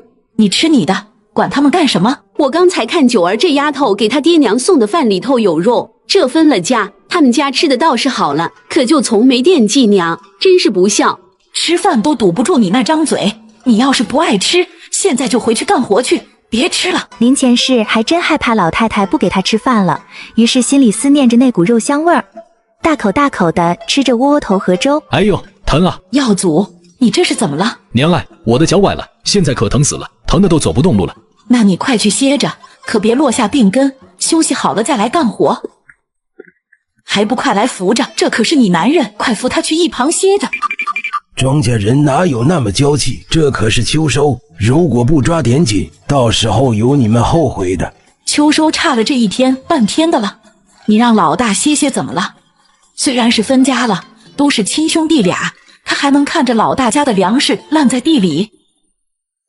一天的农活结束后，林前世吃过饭便拉着林雪渊去村里转转，实际上是为了逃避洗碗。走啊，嫂子带你出去遛弯，正好消消食。不去，什么带着我去遛弯，还不是利用我来逃避洗碗？你难道不好奇你二哥家现在过得咋样啊？我今儿可见着你二哥家多了个年轻俊小伙。年，我晚上吃撑了，和大嫂出去走走，就当消食。林雪渊向来是被娇惯的那个，要换了林前世说这话，只会被林张氏骂，不能吃就别吃，还消食。早点回来，和林初九那丫头亲近，别是给那丫头找的上门女婿。谁说不是？叫我说啊，你二哥他们肯定手里藏着银子呢，就想着分了家好，自己过好日子。我看也是，要不哪能给林初九那丫头招上门女婿？我现在都17了，还没找到合适的夫婿，九儿才多大？老二家的大闺女才13岁，就要招上门女婿了，这可真是让人操心啊！听说那丫头跟林老二家那年轻男人住一起了，昨天还跟着那男人一起割麦子，看起来亲密得很。短短1夜时间，村里流言四起。村里人都知道了，说林老二的大丫头要招上门女婿，人已经住家里了，马上就要成亲了。上集1夜之间，村里人都知道林老13岁的大丫头要招上门女婿，人已经住家里了，马上就要成亲了。恭喜恭喜，秀妮马上就要做奶奶了。张婶，这话从何说起？接着张婶告诉老二媳妇，她的大嫂和小姑子说初9招了一个俊俏的上门夫婿。张婶，你可不要相信这些嚼舌根的人说的，没这回事。我家九儿才13岁，远景是我娘家侄儿，这都什么人了？就这么见不得我们好吗？我家九儿才13岁，还有2年才及笄呢。要是等九儿到了说亲的年纪，九儿还怎么嫁人了？我明白了，他们说的上门女婿和成亲都是假的。秀，那这样传出去可对九儿不好。张婶，你和村里每个人都相处得很好，我想请你帮个忙，跟大家说一说，他的名声可不能受到任何损害。秀，放心，都是乡里乡亲的，这忙我肯定的帮，那就劳张婶费心了。老二媳妇和张婶分开后，她心情变得愤怒而沉重。她抱着盆，气冲冲地回到家里。这肯定是大嫂和小姑想故意带我进沟里的，如果这时候找他们理论，肯定会让事情变得更糟糕。秀，你怎么了？脸色这么难看。大嫂和小姑太过分，坏九儿名声，嫁不出去。林文山想骂，但多年被压制，无法开口。老二媳妇气得咬牙切齿，转身离开。咱们等我爹娘休息了再出去吧，免得他们尴尬。这小姑娘表现得太成熟了，跟她的外表和真实年纪太不相符了。要知道她才13岁。好，九儿，你这么早就带着我侄女婿去哪了？林初九本来就还记着昨天被林前世无端指责的仇，现在听到林前世阴阳怪气的话，也毫不留情地反击道：大伯娘，咱们先别说我和我表哥的事了，就在昨天晚上，我看见你和一汉子在村东头的小树林里悄悄见面，在干啥了？你个臭丫头，你可不能乱说。小妹，你能作证，昨晚你就在我身边。这个狡猾的臭丫头，刚刚差点就让我陷入尴尬的境地。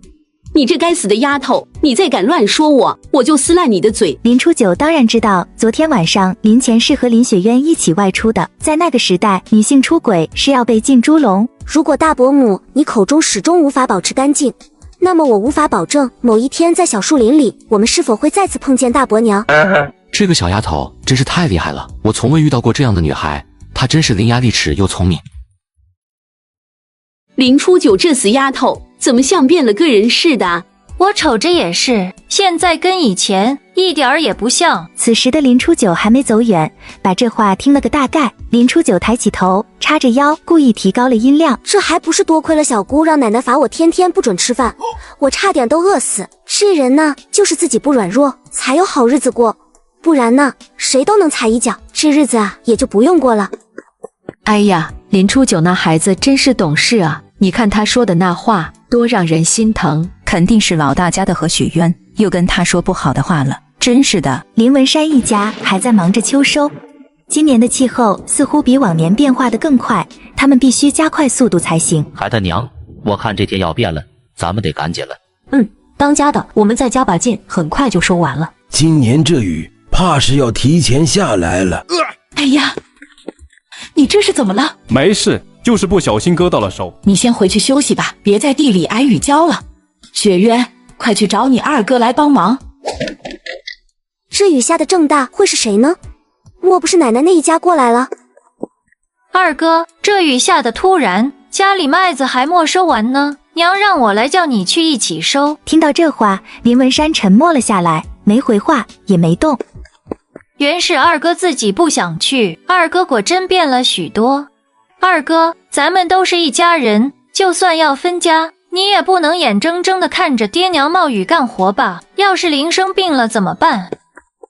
小姑，家里有大伯大伯娘，还有小姑你，爷爷奶奶怎会冒雨干活？再说了，咱们分了家，那就是两家人了。按照小姑你那么说，我家秋收的时候，你怎么不来帮忙呢？死丫头，拦着你爹干什么？赶紧让开！娘，您怎么来了？老二，你看这雨越下越大了，你赶紧去帮你爹一把，别傻站在这里了。要是那个死丫头再敢拦着你，我就给她一拳。对不住了娘，我这没空，我还要编篓子赚钱，哪里有时间去？况且九儿说的对，咱们已经分家了。这个懒婆娘，是不是你叫她这么说的？哎呀，娘，你可别冤枉她，现在咱们分家了，咱家的事就更不归她管了，这是我自己的决定。我林文山可是把娘和父亲孝敬够了，如今站在老婆孩子这一边，也算理所应当。奶奶，咱们早就分家了，我爹也要赚钱养家，哪里有空去帮忙秋收？不过奶奶，你们要是实在缺人，也可以花钱雇我爹去，既然都是亲戚，我给您打折。你臭丫头，我这命咋就这么苦呢？我儿子是个大不孝啊，还有那个小孙女也是一样的不孝顺。奶奶，你耽误的时间越多，地里收的麦子就越少。当然，奶奶你也可以去雇别人做工，估计别家的地也没收完，您是顾不到别人的啦。这臭丫头说的没错，而且现在下大雨，后面雨还会更大，雇人的工钱会变得更多。奶奶，这来年的税可怎么办哦？奶奶，我可是看你是我亲奶，才收你50文哦。50文，你爹要去，你那个什么表兄也得去。九儿真是太厉害了，3言2语就解决了我娘的撒泼，还让他那把银子看得比命还重的娘吐出了50文。那不行，奶奶，我看在您是我奶奶的份上，已经出价50文雇我爹了。现在您想用1人的工钱雇2个人干，不行，得加钱。林初九说到最后，言辞更是凌厉了许多。哈哈，奶，别急，我慢慢来，反正咱时间有的是。不知道奶您是不是也空闲得很呢？70文，多1分都没有。成交，奶，先把钱给我吧。我的先把钱拿到手，要不老太婆反悔怎么办？银子都锁在屋里头，你跟我去拿，让你爹和那小子先去田里干活。好的，奶。老二媳妇到底不放心林初九，跟着林老太去林家拿钱，而林文山和远景则拿着镰刀直奔田里。老爷今天也是感慨万分，现在一家人分成2家人说话，陌生的跟外人一样，他真是后悔没早点下决心，好好制止林老太的偏心。老二和自己是彻底疏远了。爹，您就别客气了，我们今天要算账的，九儿已经收了娘的钱了。我这是造的什么孽啊？一家人现在都成了明码标价的事了。林老爷子重重地叹了口气，默默地看着外面的暴雨，不再说话了。爹，家里还有点活等着我，我就先走了。当家的，你也真是的，明知道下雨就等雨停了再回来，害得景儿又淋了一遭雨。快，趁热喝。娘，我也要喝。红五你没淋雨就不用喝了，给爹和哥哥多喝点。好的，娘。娘，那我和哥哥都不喝了，留给爹爹和大哥哥喝。真乖，你们赶紧回房睡觉去。此时的远景低头看着手中的陶碗，隔着陶碗，他都能感受到姜汤的热度，热气飘拂，萦绕眉宇间。这个姜汤可真香啊！看来真的把你淋坏了，我再去屋里给你盛一碗。娘，给远景多盛点，今天他割麦子可卖力了。远景看着林初九的笑脸，又看了看自己面前空荡荡的陶碗，心中不觉涌起几分淡淡的温暖。爹，你做这么多竹篓子，咱家用得完吗？这些竹篓子都是我精心编制的，竹条细密整齐，每一个都是好东西。咱家哪里用得完这么多？如果明天天气晴朗，我要把这些宝贝带到镇子上卖掉，肯定能赚不少钱呢。林文山这门手艺可真是厉害，他编织的篓子能卖到5文钱一个，简直比市场上卖的碗碟还要抢手。哎呀，对了，好像春风楼的红辣椒也快该用完了，明天我得给他们送货去。爹，你明天去镇上的时候能带我一起去吗？当然可以，你早点休息，明天跟我一起去镇上。好的，爹，那我先去睡了。九儿，待会到了镇上别乱跑，就在附近逛逛就好。爹，您当我是第一次上街吗？我只是随便看看，马上就会回来的。一定要注意安全，不要走远。放心吧，爹，我会注意安全的。林初九他虽然原本想帮着爹卖竹篓，但是一想到春风楼的辣椒也该去送了，毕竟这辣椒能一下子拿到不少现钱。哎呀，真是谢谢姑娘了，改日一定再来光顾。掌柜太客气了，不用送了，我在这街上随便逛逛。林初九揣着新赚来的银子走向集市，一边东张西望，对周围的一切都充满了好奇。咦，这街市上吃饭的地方可真不少啊。爹，九儿，你怎么回来的这么早？来，我刚才忘了给你钱，你拿着这些钱再去逛逛吧。爹，其实也没啥好逛的，我在前世繁华的现代社会，那什么打什么马我都不愿意逛，这个时代的集市实在没有什么可吸引我的。九儿，你来帮我卖吧。好的，爹。接着林初九学着林文山的模样大声吆喝起来，两人一起吆喝了一个上午，零零散散又卖出去了5、6个。九儿，集市就要散了，我们割点肉就回家吧。爹，我来收拾，你去割肉。而老早林初九就自掏腰包买了几块饴糖给弟弟妹妹。坐在回村的驴车上，他的心思随着驴车的晃悠飘远。爹，咋了，九儿？爹，街上似乎有几家固定摊位，是不是谁先到就先得，还是要付租钱的？啥九儿？谁不想有个固定摊子？要是先到就能先得，爹宁可5更天就起来。那些个固定摊位，人家是付了钱的。原来是这样子，我知道了。不过我还听说，这些固定摊位不仅要付钱，可能得有人才行。那爹，那些固定摊位得叫人帮忙才拿得到吗？但咱们哪有熟人呢？九儿，你是不是动了在镇上摆摊卖东西的心思了？我这个女儿虽然才13岁，但穷人家的孩子早当家，卖辣椒赚钱，拿钱出来贴补家用。现在九儿都快成了家里半个顶梁柱了。爹，你说对了，我确实有这个心思。俗话说民以食为天，不管是卖什么都不如卖吃的东西来得快，而且容易上手，无非就是辛苦了一些。爹，我今天逛了逛，虽然镇上的酒楼不少，但摆摊卖吃食的并不多，我想做些寻常小菜，价格便宜，卖给寻常百姓吃的。林初九虽然还没有规划好到底要卖什么菜，但是镇子上的流动人口甚多，若是摆摊卖些便宜又好吃的东西，肯定会有很多顾客，毕竟能去酒楼里吃饭的是少数。九儿既然这样有把握，爹肯定支持你，你就放心大胆的去做吧，我和你娘肯定得帮你的。当然啦，你是我爹嘛，如果我要做生意，你肯定要帮忙，不过我会付你工钱的。爹，是不是张婶家里出事了？是张婶家，他家出啥事了？我过去看看。二人快步朝着声音来源走去，走进人群，林初九一眼就看到了躺在地上的黄牛，那头牛全身痉挛，像是在做最后的挣扎。这不是张婶家的牛吗？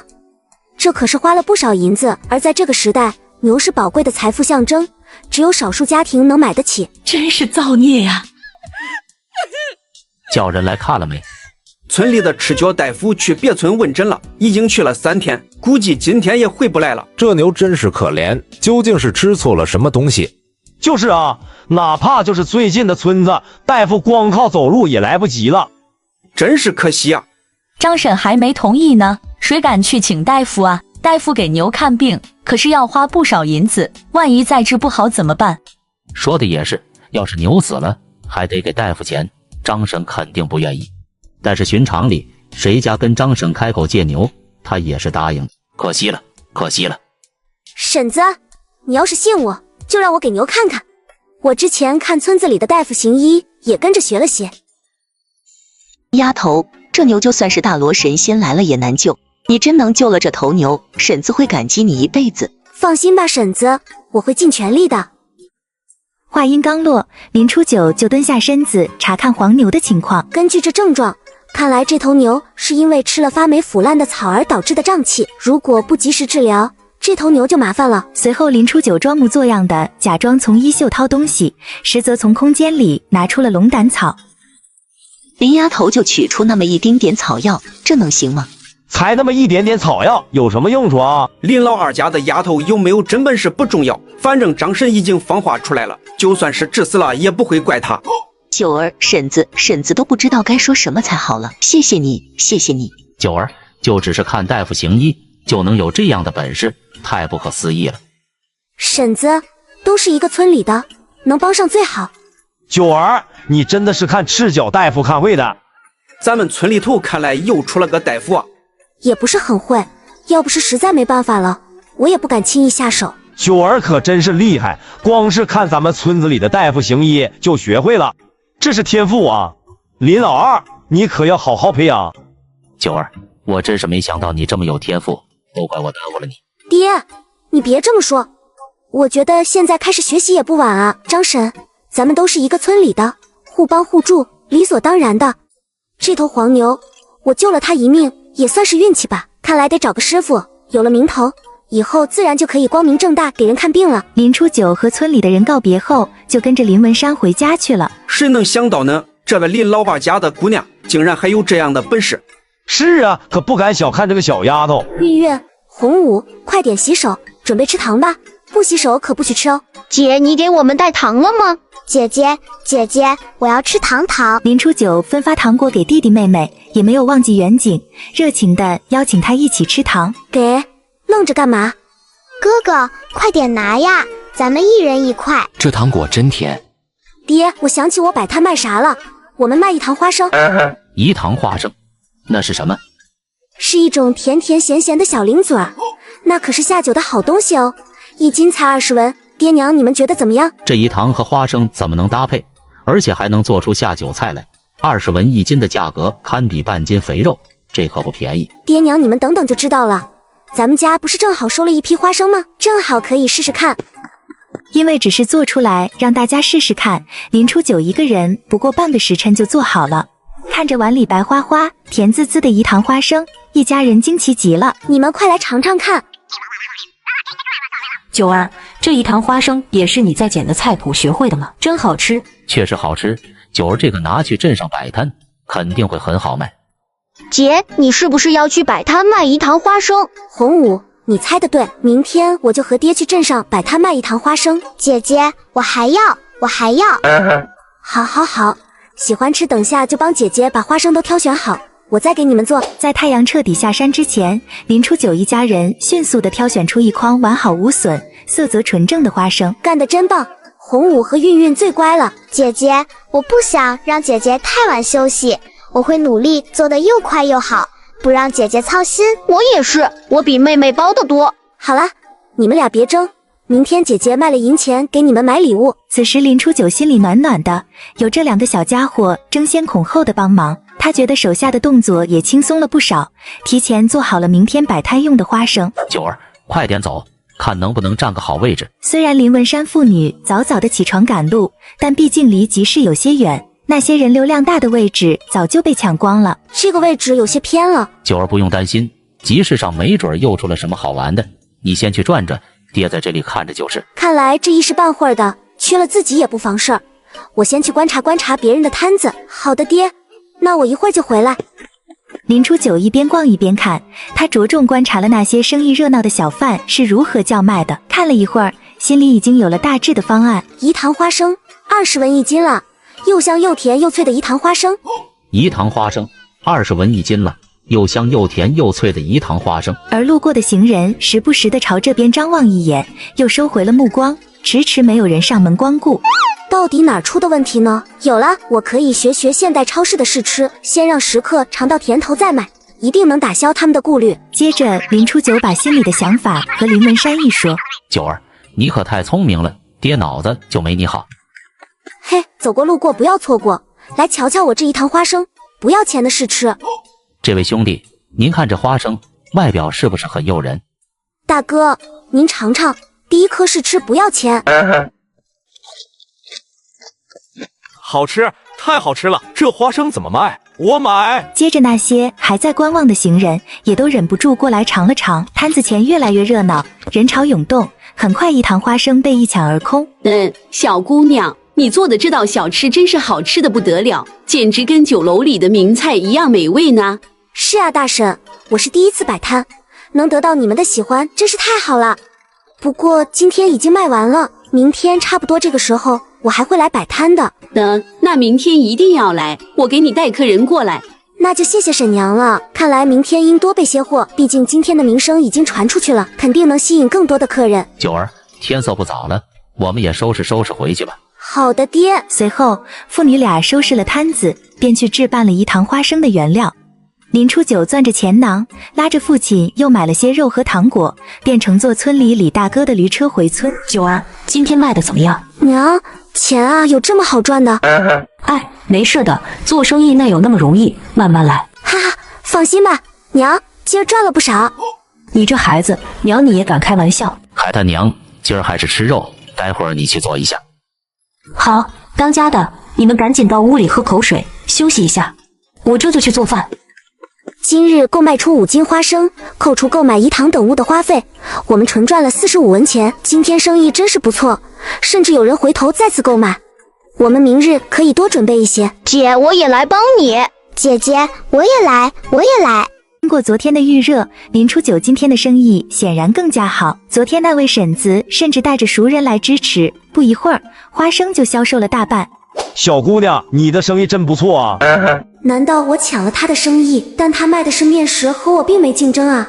管他了，可能自己是多虑了。这位大哥还行，以后还得请大哥多多关照。接下来几天，林初九的生意可真是红得发紫，因为林初九人长得好看，嘴还甜，而饴糖花生也确实美味。林文山这几天也是乐得合不拢嘴。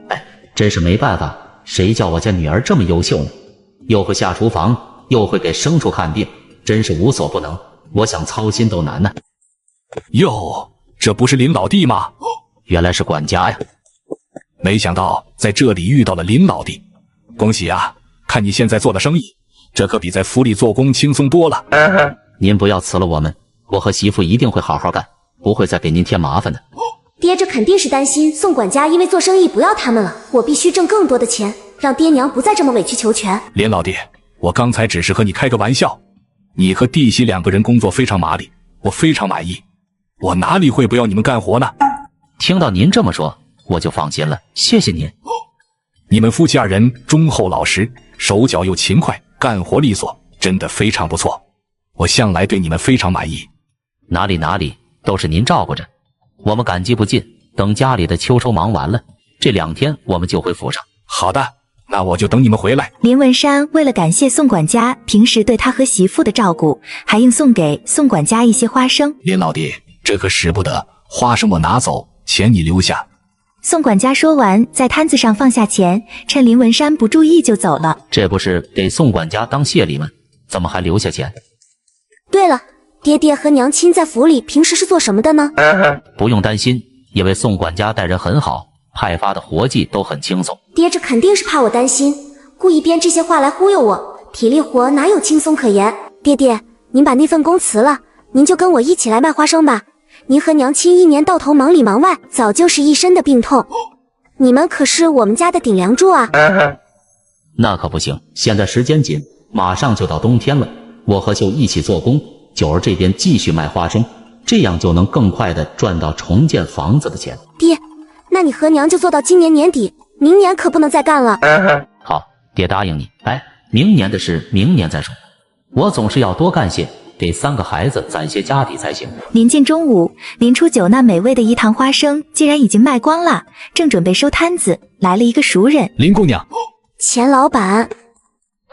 哎呀，花生都卖完了。原来钱郎听掌柜的说，这饴糖花生非常好吃，而且生意极好，于是他想尝尝。既然是钱老板赏光，明儿我定给钱老板留一份，钱老板只管来拿就是。都是做生意的，都知道不容易，我可不白拿。春风楼那么大一家酒楼，怎么东家看上去才20出头？您便是春风楼的东家钱老板吧？九儿同我提过好多次了，说您是个好人。这1糖花生您可千万要收下，也好让我谢谢您照顾我家九。林姑娘她爹怕是以为我收她女儿的红辣椒是照顾她女儿，没曾想我买了她女儿的菜谱，给我带来了多大的利润。此时的钱朗心中有些好笑，他是一个商人，哪里会做亏本的买卖？那就谢谢大叔了。那钱老板明儿来摊子取吧，若是没空，我就让九儿给钱老板送去酒楼。明儿我自己来取就好了，不用担心了。钱老板，那红辣椒也不多了，新的红辣椒还要等些时日才有。抱歉啊，钱老板，是我低估了春风楼的客流量。多亏了姑娘卖的菜谱和那些新增香的方子，现在我们的生意才能做得这样好。从来商人都是以利为重，我违背合约在先，钱老板怎么这么好说话？老板您放心，再有2个月，我这就能出一批新鲜的红辣椒，到时候我一定给您送到春风楼。那便麻烦林姑娘了，届时我就在春风楼等姑娘，一定给钱老板送来，你放心。林姑娘，这段时间没有红辣椒，咱们春风楼的招牌酸辣土豆丝也就做不出来了。林姑娘可还有别的菜谱，卖与我支撑这段时日？实在不好意思，暂时没有时间研究。不过先前我给您的那小方子，不只可以给鸡肉去土腥味，牛羊肉亦是可以。钱老板大可叫厨子多番尝试。这姑娘太精了，她肯定猜出我叫厨子拿这方子给其他腌肉去腥，而且这段时间还赚了不少。时辰不早了，钱老板，我也要收摊了。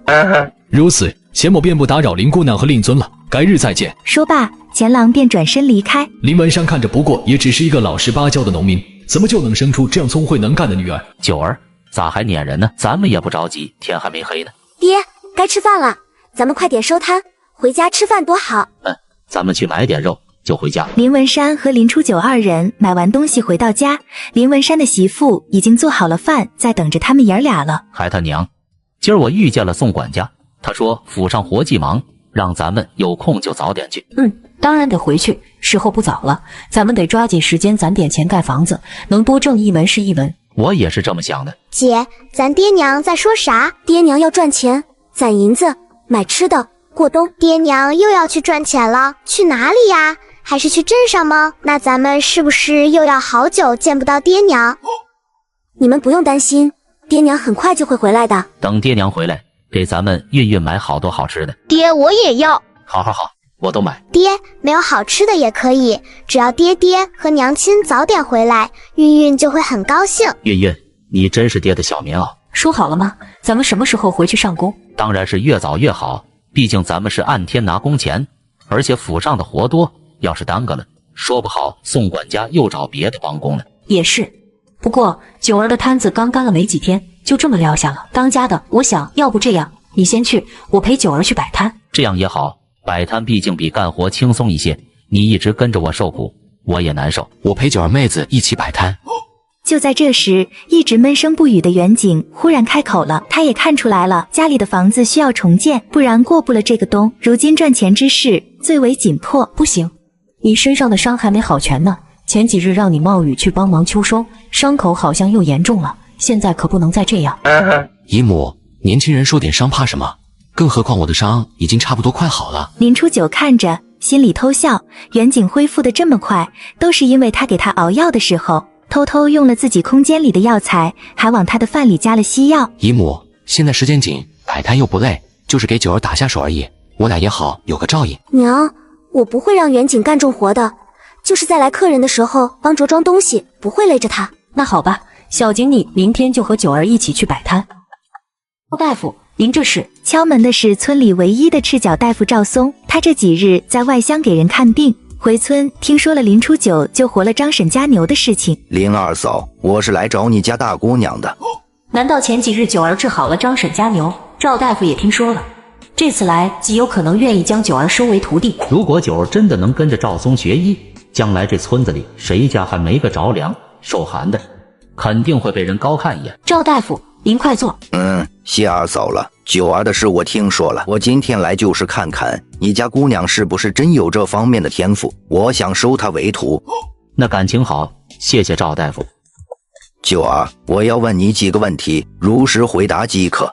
听到没？九儿，大夫问什么你就答什么，可要好好回答。爹，我知道了。九儿，你对医术懂得多少呢？能不能把你知道的关于医术有关的都说给我听？我可不能暴露自己懂医术，但是也不能装作什么都不懂。我知道看病要给人把脉、熬汤煮药，还有针灸，我就知道这些。不过没关系，看你这小模样，懂得也不少。那么我先教你如何把脉吧。我还是先考察这小姑娘的悟性如何。把脉可是有技巧的，不是随便搭一下就行的。九儿，你听懂了吗？听懂了。姐，你真厉害！姐姐，你真的听懂了？我怎么听不懂了？韵韵，等你大点就懂了。哦，那我要快快长大。真不错，我刚刚只讲了一遍，九儿就听懂了。不过我还是要看看动手能力。你先给我诊脉，我看看手法。林初九为了不暴露自己的身份，他模仿着初学者的模样，将右手先搭在了赵松右手的寸关尺处，却不知道多年的习惯就是闭着眼就能准确地搭在寸关尺处。九儿这小丫头的动作虽然有些生涩，但她是怎么一下就准确找到了寸关尺的？这怎么可能？林初九正要探听赵松左手脉搏，就发现他眼神不对。难道自己暴露了？赵大夫，屋子人多，我静不下心，能不能去我屋里啊？九儿她的动作虽有些别扭，就好像本来很熟练，却非要装作陌生所导致的违和。九儿绝对懂医术，且是个有经验的医者。九儿，你以前是不是学过？我看你刚才把脉的动作有些熟练，你师傅是谁？而这个时代是非常看重师承关系的，他们绝对不会允许一个人有2个师傅。赵松心里已经打定主意，不再收林初九作为徒弟了。现在如果说自己没学过医术，也没有师承的话，但等拜了师学医术的时候，也肯定会暴露的。所以这个谎还是不要撒了吧。赵大夫，我确实曾经学医，我师傅是一个很神秘的人，而且我学过医这件事也是秘密，所以还请您口下留情。难道九儿是跟世外高人学的？所以他才不想让九儿在外面轻易说出他的名字，而且九儿肯定已经出师了。九儿啊，我不能收你为徒啊！此时的赵松忍不住感叹起来，哪个师傅不想找到一个能够继承自己医术的聪明徒弟呢？赵大夫，我们不如就挂个师徒名号吧，这样我就能名正言顺地跟在你身边学习你的医术了。九儿，这是何意？赵大夫，您行医多年，自然知道医者对于百姓的重要性。现在临近几个村子，只有您一个大夫。像这次是牲畜，若是赶上人生病，人家不敢让我治，学医的谁不是为了治病救人？可是师命难违，我也想有个机会啊，还望赵大夫成全。好，我同意你我当挂名徒弟。多谢赵大夫。方才见你诊脉熟练，又师承隐士大能，说不定医术在我之上，以后你我探讨医术，我也欣慰。我年岁小，经验不如您，以后还是请师傅教导。赵大夫，我女儿现在怎么样了呀？九儿很好，从明天开始，每天下午5点到6点，她可以来我那里学习。太好了，九儿成为赵大夫的徒弟了。姐姐太棒了，姐姐以后韵韵生病了就要姐姐看。傻丫头说啥了？你可不能生病。恭喜恭喜！那各位，我就先行走了，九儿记得准时到我那来学习。赵大夫辛苦你了，你慢走。林文山和媳妇第2天就要去镇上做工。孩子娘，快走吧，我们还得赶路呢。爹娘，你们就安心去府上做工吧，家里有我，还有远景在。等我们攒点钱，把新房子盖起来，我们就可以一起过个好年了。好的，娘。红武和韵韵都是乖孩子，你们不用担心。嘿，大家快来看啊，这有新鲜的花生卖了。卖花生，卖花生，又香又脆的花生，走过路过不要错过。来，大家让让，别挡着人家小哥的生意，咱们要买花生了。哎呀，大娘，您可真有眼力，这花生啊，绝对的新鲜，刚从地里挖出来的，可甜了。但是围着的一众婶子、大娘表示只对远景很感兴趣。对了，小伙子，你家里还有没有其他亲人啊？我有个侄女，年纪也刚成年不久，长得可水灵了，跟你这气质简直一模一样。不该带远景出来，她太有魅力。看来今天这花生不好卖了。都先来问问题吧，问完了就让开位置给人家小哥做生意。紧接着围观的大姑大婶大娘各种各样的问题朝远景涌来，让他有些应接不暇。此时的远景早已经没有了刚才的严肃和冷峻，取而代之的是眼中的无措和困惑。林初九躲在一边忍不住偷笑起来，恰好被远景看见。各位大娘，我和这位姑娘已经有了婚约，我们彼此认定了对方。实在不方便告诉大娘我们家的事情。我这是招谁惹谁了？怎么这火还烧到了我这个吃瓜的身上了？远景，你胡说！接着远景快速捂住了林初九的嘴，令他说不出话来，又亲昵地叫了声九儿。哎，这年轻人，我年轻的时候，我家那死鬼也这德行。你就算了吧，你家那口子有这小伙子好看。行了行了，人家小两口挺好的，散了吧。远景亲手标志着自己有主，尽管旁人有心作媒，却只能作罢。围观的人慢慢散去。远景，林初九，热闹好看吗？算了，刚刚自己也不对，利用了远景的美色来吸引顾客，算咱俩扯平了。可惜了，看来不能用远景的美貌招揽生意了。接着林初九老老实实开始吆喝起来，生意并不差。林婶，时候不早了，再不回去就晚了，你还没买完东西。哼，就是摆个烂摊子，有什么好得意的？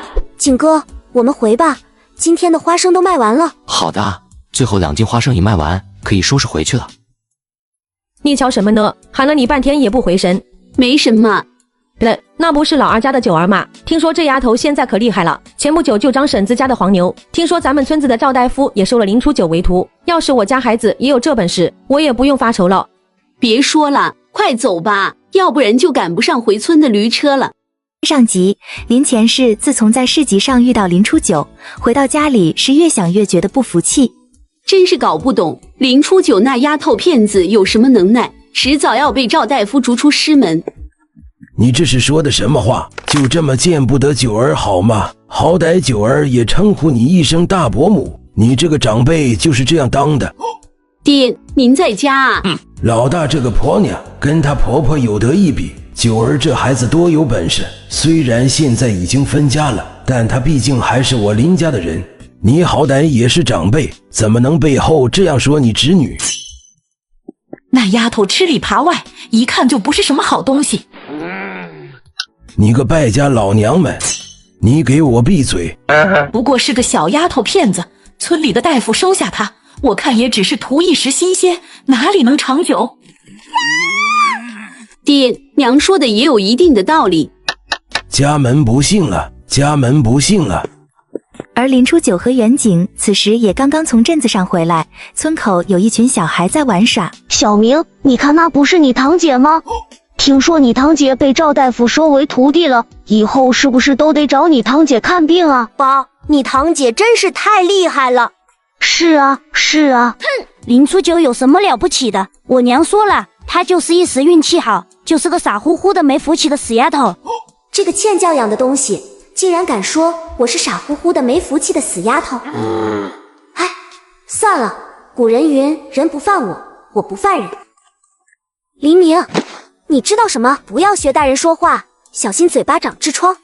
你想干什么？哼，回去告诉林家人，他们要是看不上我，那就各走各的路，林家的事最好别来麻烦我。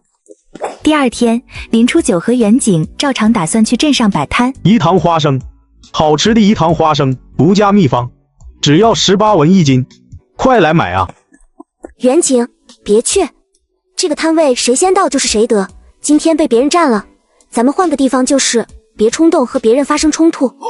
好吧，那我们去那边看看。林初九和远景走到对面，找了一块空地。由于对面价格低，收摊的时候花生还没全卖完。远景，没卖完就没卖完吧，今天也没亏本，我们收拾回家吧。哎，这些人真是太过分了。我听说那个张麻子是做面条的。这些人就是见不得别人比自己好，想要分一杯羹。看来得想个办法才行。不行，明天我一定要天不亮就起，我要看看那个张麻子怎么可能连夜占了我的摊位。九儿，没必要，晚上炒花生都快炒到半夜了，如果天不亮就起，你会失眠，对身体不好。可我真的很气愤。你看那几家，估计都是他的亲朋好友，他们那么多人，要是真的跟他们起了冲突，吃亏的肯定是我们。你说的对，明天我们早点出发，找个新位置摆摊。林姑娘，王大娘，今天还是得谢谢你得捧场。我在西街那里有几个亲戚，让他们帮你找个好位置，肯定没问题。谢谢大娘，那西街可是个有钱人住的地方，这样我不就可以把花生卖给那些有钱人了吗？第二天，林初九和远景一大早就来到王大娘跟他说好的西街摆摊地点，迅速的指好摊位。林姑娘，你怎么跑这里来卖花生了？难怪我找不到。对，林姑娘这一趟花生在我们镇子上可是出了名儿的，张麻子家的真的太难吃了。就这样卖着卖着，2天功夫，整个西街的人都知道了九儿的大名，还有以前那些老顾客也都跑来了。哥呀，你说人都已经被我们赶走了，怎么咱家生意还不如刚开始好嘞？我听说那丫头又跑去西街了，还在卖花生。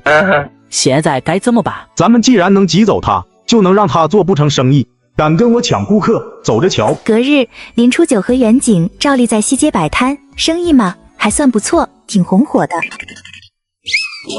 大姐，这是怎么了？你还好意思问？吃了你家花生，差点把我全家送走，还好人没事，已经算是万幸了。这怎么可能？都是我亲手制作，这绝对有人在后背使坏。乡亲朋友们，来评评理吧！昨天吃了他家的花生，老的少的都拉肚子拉得不行，这小姑娘家的花生居然还敢拆药，太可恶了！泻药，一坛花生里头被人撒了泻药，这是谁干的？难道是张麻子？不过现在的当务之急是先安抚好这些围观的人，免得把事情闹大了难以收场。大姐，如果真的证实是我们的问题，我愿意以我的性命作为担保，我们会完全承担责任，这是我的一点诚意，请您收下。算了，你一个小姑娘摆个摊也不容易，养掉钱已经够要钱了，日后可要当心，这入口的东西可不能开玩笑。大姐说的有理，乡亲们，但凡是吃了我们家的花生，身子有不适的，大可以安心来寻我们。就这，你个丫头片子跟我斗，你还嫩着了。现在你亲口认下，看以后谁还敢买你家的东西。远景和林初九当着好些人的面，将所有的花生给丢了。虽然损失了不少花生，但总好过把名声搞臭了，以后生意更难做。张麻子有问题。九儿，很可能是张家人投的药。咦，他怎么脑袋这么好使了？难道他已经完全好了？九儿，你是不是想抓现行？张麻子他就是个麻烦，最好一次性解决。接后几天生意都不算好，但还是有相信林初九的熟客前来。九儿来了，人在巷子里。远景，我忘记带称了，你陪我去杂货铺买一把。好，我们走吧。你干什么？你干什么？张老板，女主张老板，你不地道啊！我们怎么惹了您？对，我刚刚就看见这个人鬼鬼祟祟的往花生上撒了些东西，不知道是什么东西。该不会是那个啥吧？前2天不是有个女人说她家里人都食物中招了吗？该不会是她做的吧？此时的林初九根本不用说话，吃瓜群众们已经七嘴八舌地议论起来，把事情的真相揭开了。快放开我！小丫头片子，你再敢平白无故冤枉我，可别怪我不客气。别急，是不是冤枉好人？去了官府就一清二楚了。话音未落，远景迅速把手伸进张麻子的袖子里，一下子就掏出了那包小药丸。这里头是什么东西？你心里没点数吗？是不是叫让官府的人来辨别一下？林小姐、林姐姐、林姑奶奶，你就把我当个屁放了吧，我保证下次再也不敢了。九儿姑娘，这种人绝对不能轻饶，坏了良心了。对，把他送到官府去。张麻子也是一个平民百姓，如今犹如过街老鼠，人人喊打，一时也慌得像只没头苍蝇一样，跪在地上求饶。算了吧，我硬是把张麻子送到官府，牢狱之灾他肯定是逃不掉的。到穷人又何必为难穷人了？你走吧，我也不为难你了，希望不要再有下次。九儿，难道就这么算了吗？放他走吧，多一事不如少一事。远景，时候不早了，陪我去趟春风楼吧。看来这样街头摆摊并不是一条快速致富的路，我得再想想其他办法才行。林姑娘，今天还没到送辣椒的日子，你怎么就来了？钱老板，我有点小生意要和您商量商量，不知道你有没有兴趣？当然没问题，林姑娘请坐。谢谢钱老板。钱朗自从买了林初九的菜谱，那是让春风楼生意翻了好几番，所以他就差点把林初九当财神爷。但听林初九把合作意向说出来时，钱朗陷入了沉思。这一堂花生味道的确不错，但现在满大街都是卖一堂花生的摊子啊。随着钱朗在那里左思右想，犹豫不决时，远景打破沉默了。钱老板，你是不是怕一堂花生卖得太好，满大街都卖这个会没人要啊？钱老板是个生意人，做生意谁都想让每一分钱投入都有回报，谁也不想亏本，这个我们理解。你说的对，这一堂花生虽然新鲜，但如今满大街都是卖这个的，那就不稀奇了。哎，这时代没有专利版权，没有315，谁也阻止不了仿制产品，难道真的要暂时放弃这门花生生意吗？钱老板，你担心的这些全都是小菜一碟。钱老板，你要知道，林姑娘做的一堂花生，别人肯定是做不出来那种味道的。味道是好，但林姑娘的手艺……钱老板，酸辣土豆丝能做到这个水平，为什么掌柜的就不相信一堂花生也可以做出好味道呢？这个小伙子说的有点道理啊，要不尝试一下？钱老板，您要是有意合作，我们决定前3天，只要进店吃饭，每桌都免费送上一盘一堂花生。只要顾客亲口尝一下，就能体会到这花生和外面的有何区别了。对呀，这个办法可行。现在食客只要哪里味道好，他们就往哪里跑。可能是我太过纠结，想的太多了吧？林姑娘，他是谁？这是我母家的表哥，从边疆逃难过来的。哎，难怪以前没见过。他的话让我茅塞顿开，头脑顿时清醒了。真的是逃难而来的吗？但是他的不凡气质，还有他那不怒自威的眼神，真是想象不出他是逃难的。钱老板，既然我们已经商量好了，那就来谈谈价吧。林姑娘现在一堂花生外头好几家都只卖15文，既然我要，绝不可能只要10斤、20斤。姑娘给个10成价吧，15文1斤。钱老板觉得如何？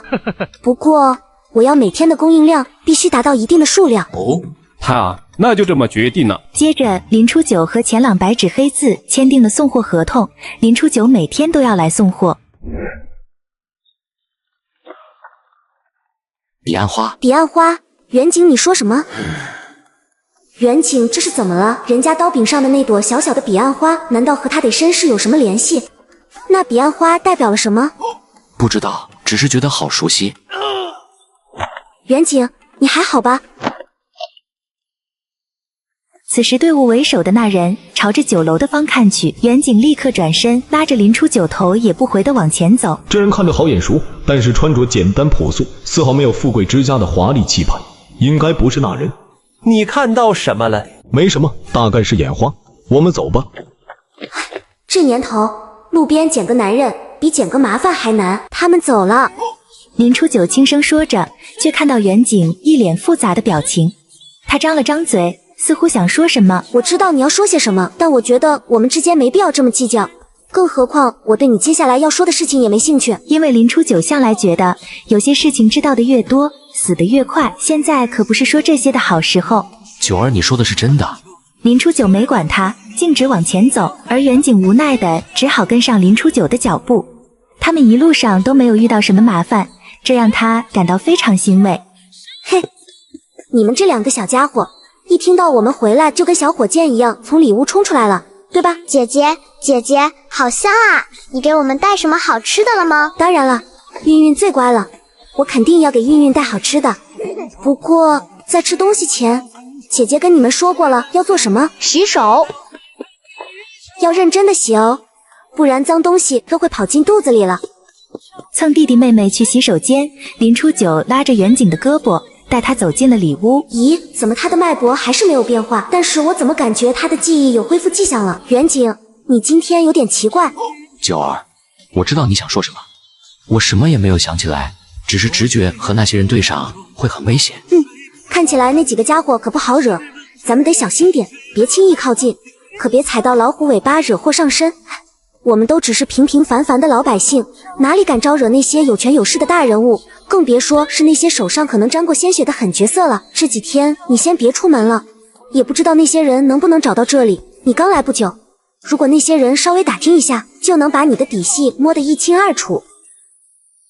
九儿的担心不是没有道理的，这个村子里很少有外人进来。虽然我现在的身份是九儿娘的娘家侄子，但难保有人会来调查。我听你的。你今天也累了，早点休息吧，明天先不要出摊，我去镇上看看。此时的林初九感到一种莫名的忐忑不安，就像暴风雨来临前的宁静。他不由得皱起了眉头，心中思忖着如何应对即将到来的危机。你一个人去镇上吗？其实也没有什么大不了的，我就是有点不放心，想去镇子上看看情况。我不放心你一个人去。如果你跟我去，要是被那些人发现了你，把你抓起来，那岂不是也会连累到我？原来九是怕他自己会因此受到牵连。九儿，你放心，我不能让你独自面对这一切。林初九不再说话，只是默默走向自己的房间。2天，当林初九踏上通往小镇的道路时，春风楼却迎来了一群意外访客。要欢迎光临！楼上最大雅间，佳肴美酒齐全，各位贵客请上楼。咦，这不是彼岸花吗？他们难道是京城来的？我得赶紧通知一下东家。等众人走后，钱掌柜赶紧来到3楼。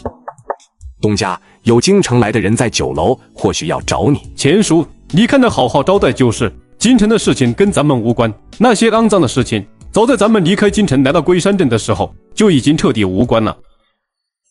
这些人虽然看起来气势不凡，但应该不是钱家的人来追杀东家的。那我们该怎么招呼京城来的客人呢？该怎么招呼就怎么招呼。我明白了。那就拜托钱叔费心了。今天这些京城的人来得这么突然，究竟是福还是祸了？真不知道那个逃走的人到底躲到哪里去了。要是让主子怪罪下来，我们可就麻烦大了。别想那么多了嘛，今儿个有酒今儿个喝，管他那么多干嘛？老六，说话注意点，小心隔墙有耳哦。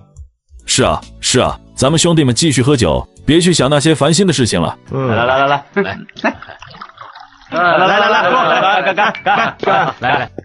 东家，我猜他们应该是在找人，他们非常警惕。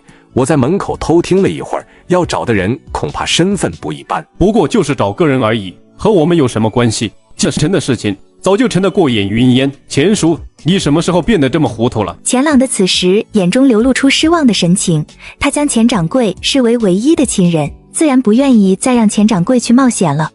这次是我糊涂，你说的对，既然是京城来的人，与我们早已经没有了关系。林初九来到镇上，找了好几家酒楼，可惜都一无所获，不知不觉又来到了春风楼附近。林姑娘，您怎么来了？今天又来送花生和辣椒吗？小二哥，你今天有没有看见一群生面孔？穿着像是兵符，个个腰间都配着刀剑。林姑娘，怎么了？你认识这群人吗？他们现在还在楼上雅间嘞，一个个财大气粗的，还包了场。听掌柜的说，他们还是从京城来的，怪不得出手那么阔绰嘞。此时悬在林初九心头的那块石头似乎是落不下来了，他一阵失神。林姑娘，你怎么了？小二哥，我来打听一下，在京城里面有没有哪位贵人名字中带有一个景字的？如果自己猜的没错，远景很有可能是皇亲国戚，还有可能是那些有实力的文臣武将，甚至是皇子，或者是得力的大臣。林姑娘，钱掌柜来了，我得去干活了，你随意。林姑娘，钱掌柜，林姑娘今天来有何贵干？钱掌柜，我没啥事，我就是今天来镇上转转，顺便过来看看。刚才听小二哥说有贵客包场，还没来得及恭喜掌柜呢。我说林姑娘刚和我家的店小二聊什么呢？不值一提，不值一提。对了，钱掌柜，你可知在京城之中有没有那么一位显赫的人物，名字之中有个景字？这林姑娘这么直接的问我这个问题，而且表情还如此严肃认真，莫非跟她表哥有啥关系？这个我倒不清楚。姑娘如果有所疑虑，东家在3楼还没走，那就多谢掌柜的带路了。钱叔，你怎么回来了？还有林姑娘，你怎么也来了？钱老板好。这九儿姑娘怎么来了？难道有事找我？钱掌柜把林初九直接带来见钱郎，可见他对那群人的身份已经有所察觉了，所以林初九也不拐弯抹角了，他直截了当地问：钱老板，我昨天在街上看见了一群生面孔，你能告诉我那是些什么人吗？这群人全身带着一股不寻常的煞气，一看就不简单。九儿她究竟跟他们有什么关系？林姑娘，你跟那些人有什么仇怨吗？钱老板，没有，但是我常来往于春风楼，要是不小心冲撞了他们就不好了。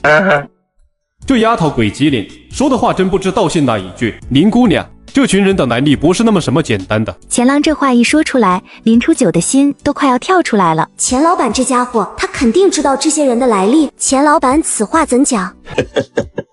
别人我不说，对你我还是有心提醒一下的。我做生意多年，这些人表面看上去虽然只比寻常人气势凌厉些，但实际那是煞气，手里必然沾染过人血。钱郎这话一说出来，更让林初九心惊胆战了。我也不知他们是何身份，你看这些人腰间佩戴武器，一点都不藏着，这个你懂吗？要是换了我，才不会傻乎乎的掺和这趟浑水。再说了，你要是想问，也该等段时间，安迪你找机会悄悄打听。九儿姑娘，你先回去好好想想，把事情都安排妥善。春风楼和林姑娘合作，我们会合作的很愉快。好的，谢谢钱老板关照。随即林初九点头悄然离去，不让人注意到他的行踪。东家，林姑娘这……他问了什么？我们都打马虎眼，一概不知。好的，东家。掌柜的叹了口气，他回到楼下继续算账去。然而钱朗却无法平静下来。林姑娘刚刚问名字里带景的远景，难道是她？可这怎么可能？远景虽然有些特别，但跟那个人相比，还是相差甚远啊。而林初九从春风楼出来，踏上回村的路上，忍不住回想起刚才的事情，心中充满疑惑。钱老板为什么要提醒我呢？难道远景真的有什么身份背景？那些人真的是来追杀远景的？可我在后山救下了远景时，并没有什么证据留下来啊。不对，有一把剑，杀狼的那把剑。林初九想到这里，不由自主地捏紧了手掌。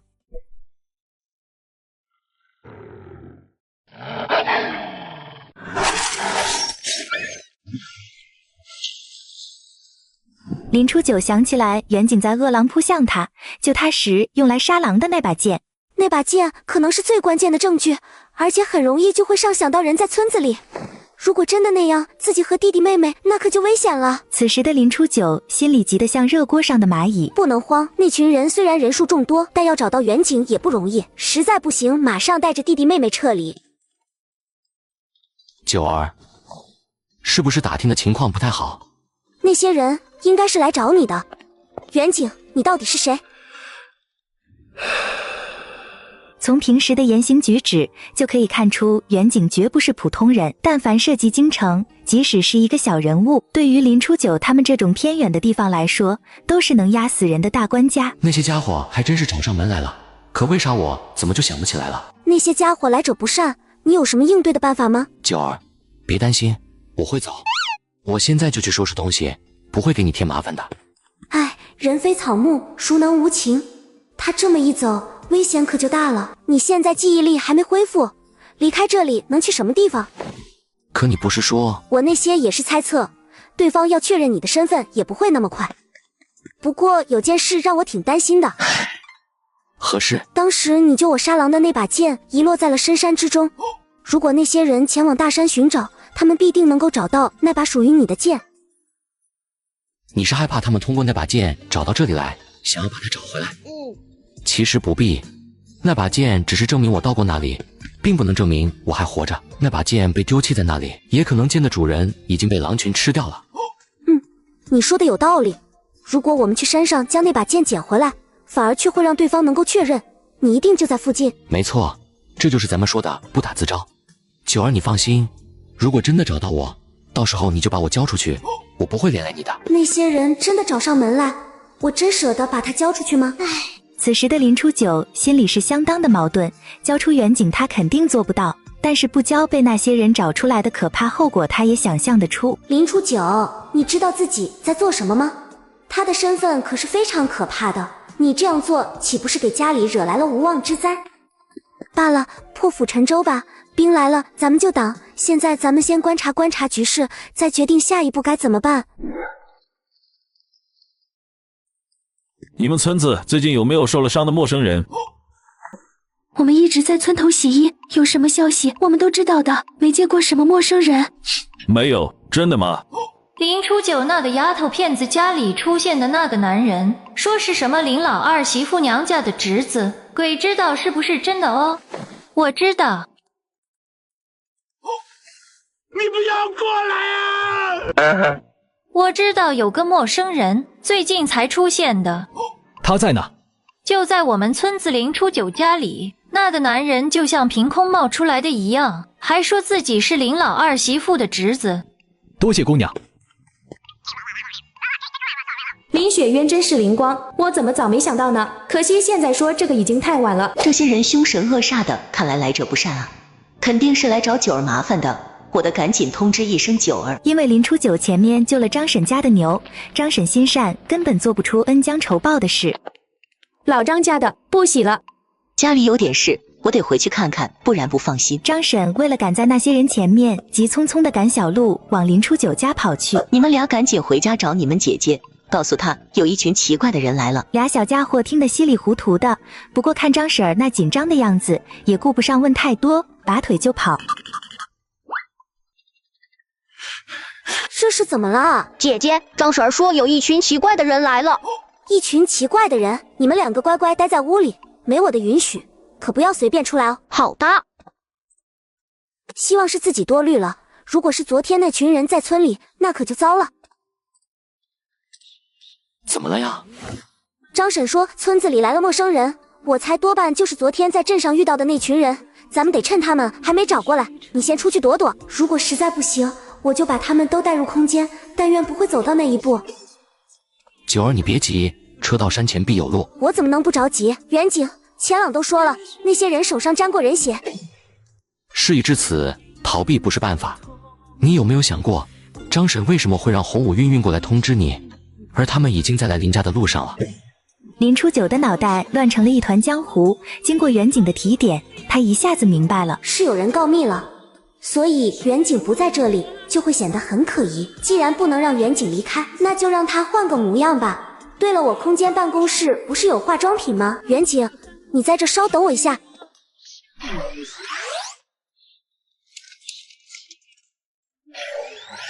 你别说话，既然咱们一时半会离不开这里，那就得打起精神，让别人看不出你原本的样貌。易容竹，九儿，你居然还会这个？这易容技巧，你是跟赵大夫学的？九儿，这易容术未免也太简单粗暴了。经过林初九一顿猛如虎的操作，最后他在远景的嘴角点了一个超级大的黑痦子。要是能加点几根毛就更好了。有人在吗？在家就快点开门。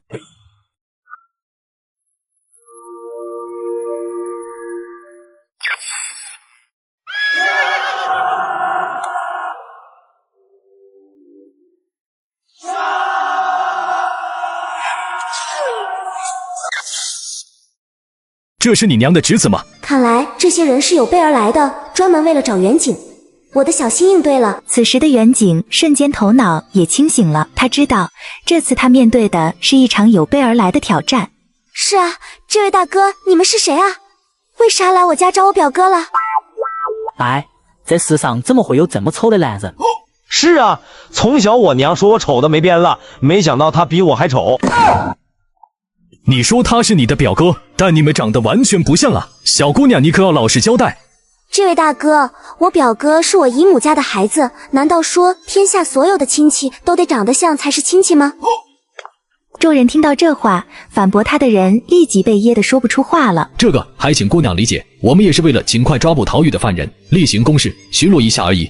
哦，逃狱的犯人，那真的该好好查查。你们看我表哥就是一个老实本分的农民，怎么可能是你们说的那种罪犯呢？哈哈，小姑娘真会开玩笑。不过你表哥和逃狱的犯人确实长得不像，今天我们有所冒犯，还请您多多包涵。那个人可是京城第一美男子，眼前这个相差也太大了吧？太好了，我表哥本来就是个清白的人。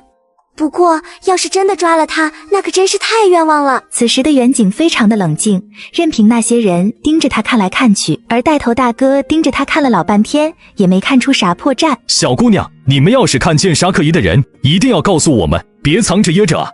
哎呀，还有这天上掉馅饼的好事，谢谢大哥，谢谢大哥。你放心，我们看见一定立马告诉你们。这样最好，如果让我发现你们包庇隐藏，那后果会很严重的。带头大哥话说完，带领众人离开院子，而远景脑袋里的危险信号还在滴滴响，一直没停过。红舞韵韵，我之前跟你们说的，你们都记住了吗？都记住了。哥哥最近生病了，脸涂了药，不能见人，我们什么也不会同外人讲。姐姐，今天那些人好凶啊！韵韵，这件事不关咱们的事，和你也没关系，对吧？其实有关系，但也不完全有关系。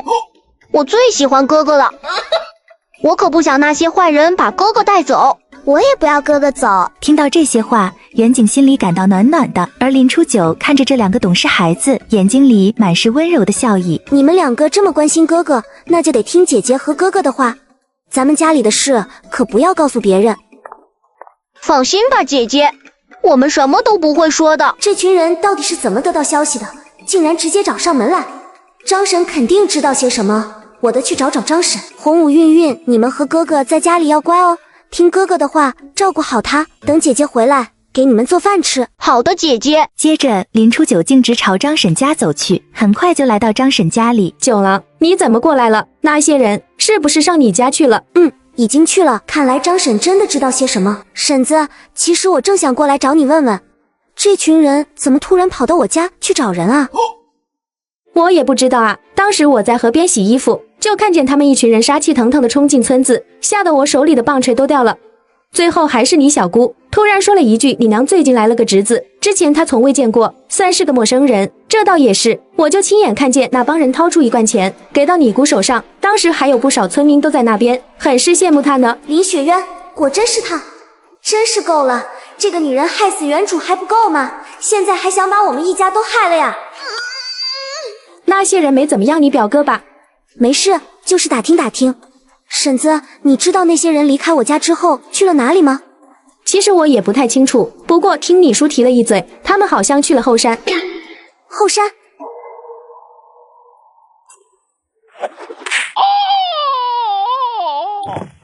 你再叫我做事！林雪渊真是不愧是林家人，和我那好奶奶一样，都是阴险狡诈的家伙。林初九他在心里默默地记下了这一笔，对这个狡猾的小姑有了更深的戒心。而他知道现在最重要的是后山。远景，你的剑还在后山后面的大山里呢，那些人现在去后山了。九儿，如果他们找到了剑，你有什么打算？我打算去后山一趟。不行，就你一个人去，太冒险了。要是被他们发现，肯定会更怀疑咱们。到时候他们可能……别操心了，远景，我要是敢去，肯定已经想好了退路，你就相信我吧。远景还想说些什么，但林初九已经背起小背篓，迅速地往后山走。远景，我会平平安安回来的，你就好好照顾弟弟妹妹吧。看来他还是难逃被狼群撕咬的命运，对他来说，这样的死法也算是一种痛快了。附近没有发现人骨，只有狼骨，活要见人，死要见尸，难道你忘了主子怎么交代的？我觉得他伤得那么重，能遇到狼群还能活下来，那可真是菩萨显灵。你再叫我做事，算了，就这样吧。算这小子命薄，都不用我们动手，我们走吧。接着，众人带着远景那把剑撤离后山，他们准备回去向主子复命，声称那男人已经连尸骨都找不到了。看来这次是真的走了。就目前来看，远景应该是安全了，我得赶紧回去告诉他，他们已经走了。九儿，他们真的走了？我看着他们拿着你的剑走的，应该不会再回来了。唉，虽然话这么说，但那群人如果留在龟山镇的话，危机就远远没有解除。明天我还是去一趟春风楼吧。钱掌柜，这就是今天的花生。多谢林姑娘了，林姑娘辛苦了。小二，你过来把这些花生搬到后厨去。好的，掌柜的，我马上搬去后厨。林姑娘，我看你从镇上走回来，肯定累了吧？来，喝口热茶，定定神。此时的林初九哪有心情喝茶？他看着钱掌柜，钱掌柜，我就不喝茶了。我有一个问题想问问您，昨天的那群贵客，他们今晚还会在客栈留宿吗？他们昨天住了一晚，今天早上就离开了。这会儿袁某已经出城了。林姑娘，你打听他们作甚？钱掌柜的话向来是可信的，看来那些人确实已经离开了。但是为了保险起见，袁景这2天还是别出门的好。没事没事，只是随便问问。钱掌柜，那我就不打扰你做生意了，我先回了。好的，九儿姑娘，明天记得准时送花生过来。好的，钱掌柜。九儿，你怎么会在这？文光兄，这小丫头你认识？这个是我二哥的女儿，是我的大侄女。正当林文光给同窗介绍林初九时，店小二手里拿着个小荷包，匆匆走出来。林姑娘，你还没有走啊？太好了，老板刚刚说，从明天开始要多送1倍的花生，这是定金。我操！完犊子了，这下被小叔撞见了。估计我那极品奶奶也会很快知道我挣钱的事了。定金，九儿，家里什么时候卖起了花生？原来小叔竟然还蒙在鼓里，不知道分家的事，这该怎么解释了？这个今天既然碰到了侄女，文光在这里给诸位同窗道个歉，看来今天我要失陪了。文光兄，你先忙，咱们改日再聚。九儿，我和你一起回去吧。看来只有等路上再跟小叔说清楚真相吧。林初九和林文光告别了同窗，一起踏上了回家的路。小叔，奶奶已经和我们分家了。分家？好端端的，怎么分家了？根据原主的记忆，这个小叔也算好人，曾在有空的时候教原主写过字呢。现在我和爹娘还有弟弟妹妹都住在靠后山的老屋里，小叔要是觉得不麻烦，也可以过来坐坐。二哥肯定是被他们欺负的没有退路了，才答应分家的。自己在学院读书的学费都是二哥辛辛苦苦挣来的，我可不能忘恩负义。分家这事儿可把林文光给搞得心里乱七八糟的，就这么闷着头，他们回到村子。小叔，那我先走啦。三哥，你终于回来了，有没有给我带好吃的？说完，林雪渊接过林文光的包裹，细心的翻看，把带回来的包袱翻了个底朝天。还包得这么严实，我还以为是什么稀罕物，原来只是花生。小妹，这你就不知道了，这一堂花生在咱们镇上可是稀罕物呢。三哥，你就别逗我了，这花生上面那黏糊糊的，多半是坏了，你可别想蒙我。三哥怎么会骗你呢？这一堂花生可是九儿做的，九儿的生意现在可红火了。不就是花生吗？村子里也有卖的，有什么好瞧的？小妹，你可别这么说，现在整个镇子上的人都知道他，还有好多小摊贩都模仿他。三人听了还是不相信。你们知道吗？九儿这小丫头不仅生意做得好，现在还给春风楼供货呢。什么？给春风楼供货？那可是镇上最好的酒楼，看来那个丫头片子挣不少钱了。是的娘，九儿最近肯定是赚了不少钱。别胡说八道了，二房的家务事跟咱们有什么关系？我这娘什么样我还不知道，指不定她马上会过去老房子那边要钱，都怪自己多嘴了。老太太嘴硬得像块石头，明明在表面上固执的寸步不让，但那双充满跃跃欲试的眼神早就暴露了她内心的真实想法。死丫头，赔钱货，满嘴谎话，还说没钱。奶奶，您来了呀？有什么事吗？你爹呢？去哪儿了？我爹娘都去镇上做工了。上次爷爷过来就知道了，爷爷没跟您说吗？不知道奶奶今天来有何贵干？我一会还要干活，没空和您闲聊。这小丫头片子现在能挣钱了，变得根本不像过去那个胆小听话的样子，竟然这么厉害。你在这儿也好，虽然你们搬出去了，但怎么说你们也是我辛辛苦苦养大的，你们赚了银子也该分一些来孝敬我。臭不要脸！果然没猜错，这不上门要钱来了吗？奶奶，你没搞错吧？如果我没记错的话，我们已经分家了。哎呦，分了家又怎么样？林文山还是我儿子，他孝敬我就是应该的。世界上怎么会有这么厚颜无耻的人呢？对了，老太太不是想要钱吗？我不如借机将她一军。奶奶啊，我做那饴糖花生的生意确实赚到了一些钱，不过也惹上了麻烦事。你惹了麻烦跟我有什么关系？赶紧的去拿钱。奶奶，张麻子你知道吗？他为了跟我抢生意，居然在我的饴糖花生里下药，害得好多客人身体都出了问题，上吐下泻，血流不止。活该，谁叫你不孝顺？奶奶，现在我把所有的钱都赔给那些客人了，现在还欠着很多钱。奶，我怕人家威胁我，说我要是不给要钱，就要去报官。我当然不想坐牢。说着说着，林初九掉下了眼泪，还要往老太太怀里钻。老太太嫌弃的连连后退。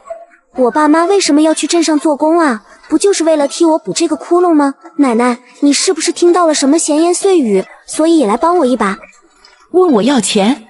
想屁吃了！你这死丫头，居然还惦记着我的余钱，真是天杀的！分了家之后，生死有命，你可别想再来找我。说完这句话，老太太已经气得脸都绿了，灰溜溜的跑了。姐姐，你刚才真是太厉害了，奶奶居然被你气走了。这没什么，分家了还要来要钱，也太不讲理了。要是把钱给他，以后还会来，岂不是没完没了了？你说的没错，对待这种人就应该这样。我原本以为娘并没有那么狠心，再不济也只是想问他们要饴糖花生的菜谱，学学手艺。但真没想到，他竟然开口就直接要钱。这么多年来，林文光知道他娘偏心，但他万万没想到，居然如此偏袒大房，克扣二房，都已经分家了。可今天老太太张口就是要钱。这个老太婆简直不堪理喻。要不是二哥辛苦工作，我怎么可能有机会多读2年书呢？无论如何，我都要想办法替娘弥补二哥一家。林文光想到这，他伸手敲响了门。你是谁呀？初九，你过来一下。小叔，这是表哥，是我娘母家表侄，叫袁景。哦，原来是九儿的表哥。小叔好。这个年轻人身上有一种气场，雍容华贵，与众不同，让人很难相信他是二嫂娘家的侄子，相貌和二婶一点都不像。此时的袁景已经卸掉了黑乎乎的妆容，露出了真面目。小叔，你啥时候回来的？可想死我们了。没错，我也是。我刚回来，立马就来看你俩了。我还特地尝了你们的饴糖花生，味道真的超级好。小叔，这手艺也不算啥，真的。姐姐最厉害了，不过我们也帮忙做花生了。这是小叔给你们准备的礼物，你们除了做生意，也别落下功课。不过啊，叔叔可能没办法亲自教你们了。小叔，你尽管放宽心吧，我爹娘去镇上打工赚钱，就是为了送他们去上学。我们都明白学习的重要性，小叔，你真的不必太过担心。现在分了家，你们在这里过得怎么样？现在挺好的，分了家，挣了钱不用上交，我们可以留下来一些，至少红武、韵吃饭可以吃得好一些了，日子凑合着过。我知道二哥二嫂赚钱挺不容易的，你这么小就出去摆摊挣钱，挺辛苦的。学习这事，我有个同学，他学问很好，就是家里有点困难。你要是请他，价钱比叔叔还便宜，还能给红武运开蒙，挺好的。哎，虽然是小叔，但家里有些事还是不要让他知道的太多。谢谢小叔，等我爹回来，我会跟他说这个事，好好考虑。那要是没什么事要我帮忙，我就先走了。小叔别急着走，等我家爹娘回来再坐会儿吧，我给你烧点好吃的菜。不行，我刚回来，得和你们奶奶吃饭。那好，小叔有空就过来坐坐。好。看样子这位小叔是真关心你们，和你奶奶不一样。小叔确实对我们不错，但大部分钱都花在他身上了。他一回家就是找我们要钱，奶奶搜刮我家，他也是知情的。但毕竟他现在没有能力赚钱，就没为我们说过啥。他穿的虽然不算特别好，但和你爹娘比起来已经不错了。他在家里应该很受宠吧？谁家衣服没几个补丁呢？就算是读书人，也得省吃俭用。过去的就让他过去吧，不管是宠爱还是伤害，我们的生活正在越来越好，将来一定会过得比他们更好。有姐姐在，我们一定会更好的。姐姐，我们以后天天有肉吃。哎呦我的妈！对，韵说的对，我们以后天天吃肉。九儿，凭你的能力，我也相信你能做得到。而且不管你遇到什么问题，我都竭尽所能帮你。怎么他说的这话，我听着心跳这么快？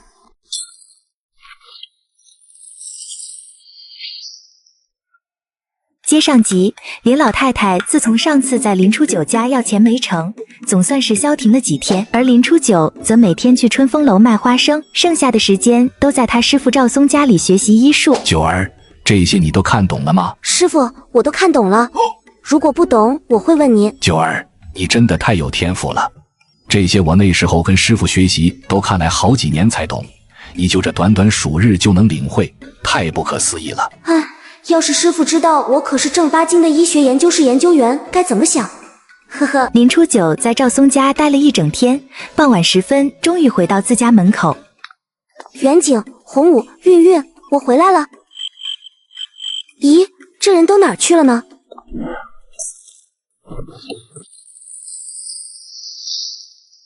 我滴个娘额，哥哥力气好大呀！是啊，哥哥力气怎么这么大？这棵小树就是叫上姐姐，我们3个一天也砍不完。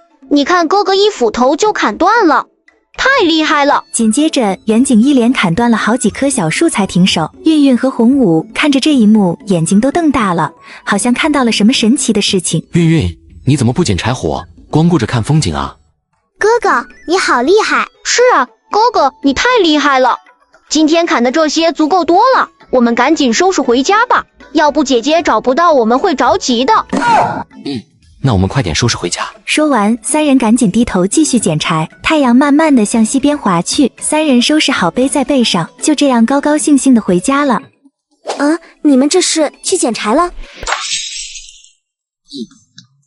我看家里柴火不是很多了，我就带着洪武和韵韵去捡了一些回来。姐姐，我告诉你，哥哥刚刚砍树好厉害，一下就砍了这么多。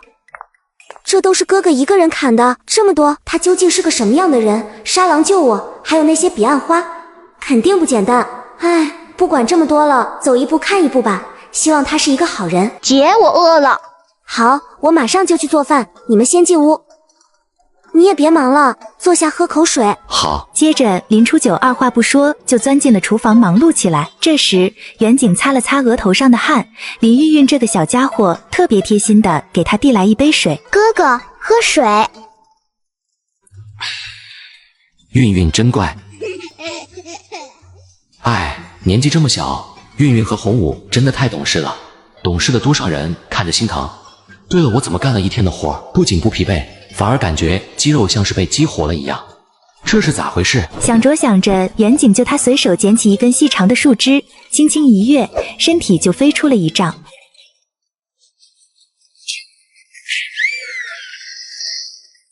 哇，哥哥你好棒！哥哥，你会武功啊？教教我吧。林韵韵现在年纪小，骨骼柔软，现在可不能教。现在的动作招式只是我凭脑海的记忆完成的，若是按照现在的法子练，恐怕会受伤。而此时门外传来脚步声，几个人回头望去，只见林文山夫妇笑容满面的回来了。爹娘，你们回来了，我再去添一点菜。九儿，我去帮你。好的娘。爹娘，这是我最近送花生赚的一笔钱，现在我将这些积蓄都交给了你们，用来建房。此时的林文山看着桌上林初九放下的银子，高兴的几乎忍不住掉泪。老二媳妇也感慨万分，九儿太不容易了，这么多年来，我们辛苦赚来的钱都给了别人，从未有好好照顾这几个孩子，这些年孩子们都在老太太欺压下受苦了。海他娘，快把咱们赚的工钱也拿出来！宋管家特意提前给我们发了下半月的工钱，我估摸着咱们的合起来40两应该是有的。哈哈，现在咱们手里的银子可是个宝贝，足够咱们建个小房子。等房子建好了，春风楼卖花生的分红也正好到手，正好10多屋子。九儿，咱们要盖房子了。以前习惯吃苦，这一下子日子好起来，都觉得不适应了。那爹娘就慢慢适应，总会适应的。而且咱们家以后的日子会越来越好，比原先一定要好许多。爹不求大富大贵，只求咱们自己把日子过好了。你奶奶他们不来找茬就行。此时的林初九笑了笑，没说话，但他对未来充满了信心，相信日子会越来越好。九儿，明天我们就去找王李正过来商量建房地基的事。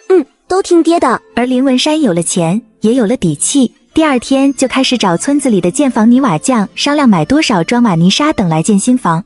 他们只用了1天的时间，基本把建房的准备工作都做好。九儿，现在爹娘要回到镇上去了，你是个懂事的孩子，家里你就盯着点，要远景给你帮帮手。爹娘你们就放心去吧，家里有我了。看到林初九这么懂事，林文山和他老婆也就放心回去镇上了，把盖房子的具体事儿交给了这俩人。而林老两家要盖新房子的事，同时也像风一样传遍了整个村子。你知道吗？林老二自从分家以后，那日子是过得越来越好，这不眼看着新房子都要开始盖了。是了，听说要盖4进4出，林老二哪里挣这么多钱？这你就不知道了吧？林老二女儿楚九那丫头可厉害的了，每天在镇上卖花生，那可是挣了不少的银子。嘘，那不是林老太过来了吗？怕啥？像这种狠毒的老太婆，现在林老二家越过越好，指不定她心里多难受了。当林老太太走过这些吃瓜群众身边时，大家都不再讨论林老二一家的事，而早就听到老两家要建房的消息，她一直憋着一肚子气，回家就开始发火。林初九这个贱妮子还敢骗我，手里要没点钱，怎么可能会盖新房子？林老太太想起前几天去找林初九的时候，林初九哭穷，她一气之下走了。林老太太此时的脸都变形了，现在她越想越觉得不服气。这瓦片确实有点贵，但想想它经得起风吹日晒的，还算值得。奶，你怎么又来了？林初九，你现在胆子越来越大了，连我都敢骗。奶，你在偷吃肉。林初九，你现在胆子越来越大了，连我都敢骗。接上集果然不出林初九所料，林张氏一见面就毫不客气地责骂他，这架势简直是倚老卖老。奶，我可不敢骗你老人家，爹娘昨天突然回来，说是在外头借了一大笔钱，回来盖房，要不没法过冬啊。这个臭丫头还真把我当白痴，我才不信这套胡话了。唉，这次林老太太可没那么好糊弄了，她坚定地认为二房的人在藏着私心，故意谋划分家的事。奶，你怎么能这样说呢？昨天爹还说，要不是手里没钱，冬天马上就要到了，老房子撑不住风雪，他也不会忍痛去借钱盖新房子。胡说八道！奶，那些盖房的钱好不容易攒下来，都是省吃俭用，还有爹娘出去借的，你拿走了，我们姐弟3个就得受冻了。奶奶，即使您不喜欢我们，我们也是您的孙女、孙子，您真的忍心叫我们冻死吗？我不要挨冻，我不要挨冻。韵韵怕冷。工匠们昨天就和林初九约好了，要一起来看场地，正好解了林初九的难题。尽管这并非他有意算计的结果，看来老天爷也在眷顾着林初九。奶奶，请您留一条活路，不能拿走我们盖房的钱啊！林婶子，你来这里做什么？王理正，这不是老二家里要造新屋了吗？我来瞧瞧。没成想，才分家没多久，老二就已经彻底不认我这个娘了。既然已经分了家，人家盖房与你也没什么关系。王理正，你这说的什么话？我拉扯老二容易吗？分了家以后就不用管我了，天理何在？那你说说你要干什么？我儿子建的房也得有我的一间。奶要一间屋，那我们姐妹3个住一起也就罢了，但是我表哥就没地方住了，怎么办？当初分家的时候不是说的好好的吗？林婶子，以前怎么没发现你如此无赖？哎呦我的妈！林老二和我是商量好只建3间屋的，你要是住一间，孩子们住呢？就这个老头嘴多，你说你做你的事不就得了吗？别人家的事你操哪门子心？那老二当初分家要老宅，不就是看准了这么大的地方，住哪不是住？哎，从来没见过这么能算计的娘，搞得林老二简直不像他亲生儿子，压根不盼着他好。村里人七嘴八舌，纷纷指责林老太。林老太的行为实在让人瞧不起，乡里乡亲的都看不下去了。林婶子，这都是你的亲孙子、孙女，做人留一线，日后好相见。既然分家了，人家的贫富与你有什么关系？林老太，你是不是等老大盖新房的时候，你也要一间吗？对了，老林知道他老婆跑来要房子吗？就这一句，老林知道吗？直接戳到林老太的痛点。哎呀，这事可千万别让那老头知道，要是他一倔起来，真把我休了咋办？哎呦我的妈！王理正也不知道我这孙女可是给了你什么好处，你处处护着她，不就是一间破房子吗？我还不稀罕呢。林老太虽然嘴硬地说，但是还是害怕林老爷突然过来，最后也只有灰溜溜地走了。谢谢各位叔叔伯伯，要不是你们，今天我奶还不知道怎么为难我了。没事儿，大家都是邻居，你爹娘又不在家，我照顾你们年轻人也是应该的。要是林张氏再来，随时找我。谢谢李正爷爷。几天后，林文筛要盖新房的消息终于传到了林老爷子那儿。九儿，爷爷，你咋来了？今天爷爷怎么来了？难道是听了奶奶的话，故意来捣乱的？怎么搞这么大的事，也不提前告诉我一声呢？请人干活的话多少钱？我虽然年纪大了，但还是能帮上忙的。我误会爷爷了，原来他是好心来帮忙的。九儿啊，你爹娘还没回家吧？你年纪小，没经历过这些复杂的事，但有爷爷在，绝对没人能欺负咱们家，占了便宜就跑。林老爷子的话挺有道理，他也是出于对家人的愧疚，想弥补一下。但林初九真的不想再跟除了二房以外的林家人有任何瓜葛了。爷爷，村里的工匠人也挺能干的，我爹早就订了材料，我天天在这盯着，没人敢做啥烟杂事。都是一个村的，他们要是不认真做事，偷工减料，以后也不好相见。哎，虽然九儿说的话挺客气，但我可不是什么糊涂人，怎么会听不出他的意思？都怪家里那个恶婆娘，家里何必搞得鸡犬不宁？现在看来，我们和二房一家关系已经名存实亡。林老爷子一想到自己亲生儿子盖房子，当爹的想去帮忙，却被孙女劝回家，觉得脸上发烧，臊得慌，失望的离去。林老太，老林去老二那边帮着盖房子了，你怎么没跟他一起去呀？去啥去？热脸贴冷屁股，我才不稀罕。林老太婆，我只是好心的提醒你一下，你这是抽的哪门子风？多隔礼遇。老头子，你惦记的那个老二怎么没让你留下吃饭吗？上赶着给人家当牛马，人家还不稀罕吗？这老头子这么快就回来了，身上一点泥灰也没有，肯定是没干活被赶回来。面对林老太的冷嘲热讽，林老爷子愣了半晌，愣是没说出一个字。你呀，就是念念不忘老二一家。分家以后，我看出来了，老二一家子都是白眼狼。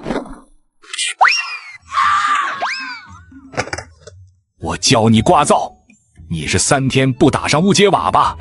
今天我就让你过个饱年。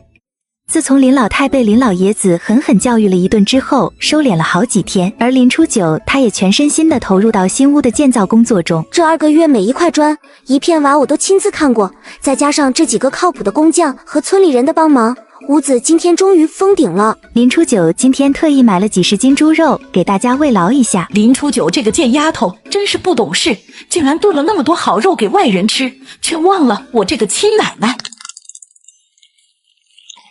奶，你在偷吃肉！你个贱丫头，有钱请先生都不知道孝敬我。奶，你在偷吃肉！你这个贱丫头，不就是1、2块肉吗？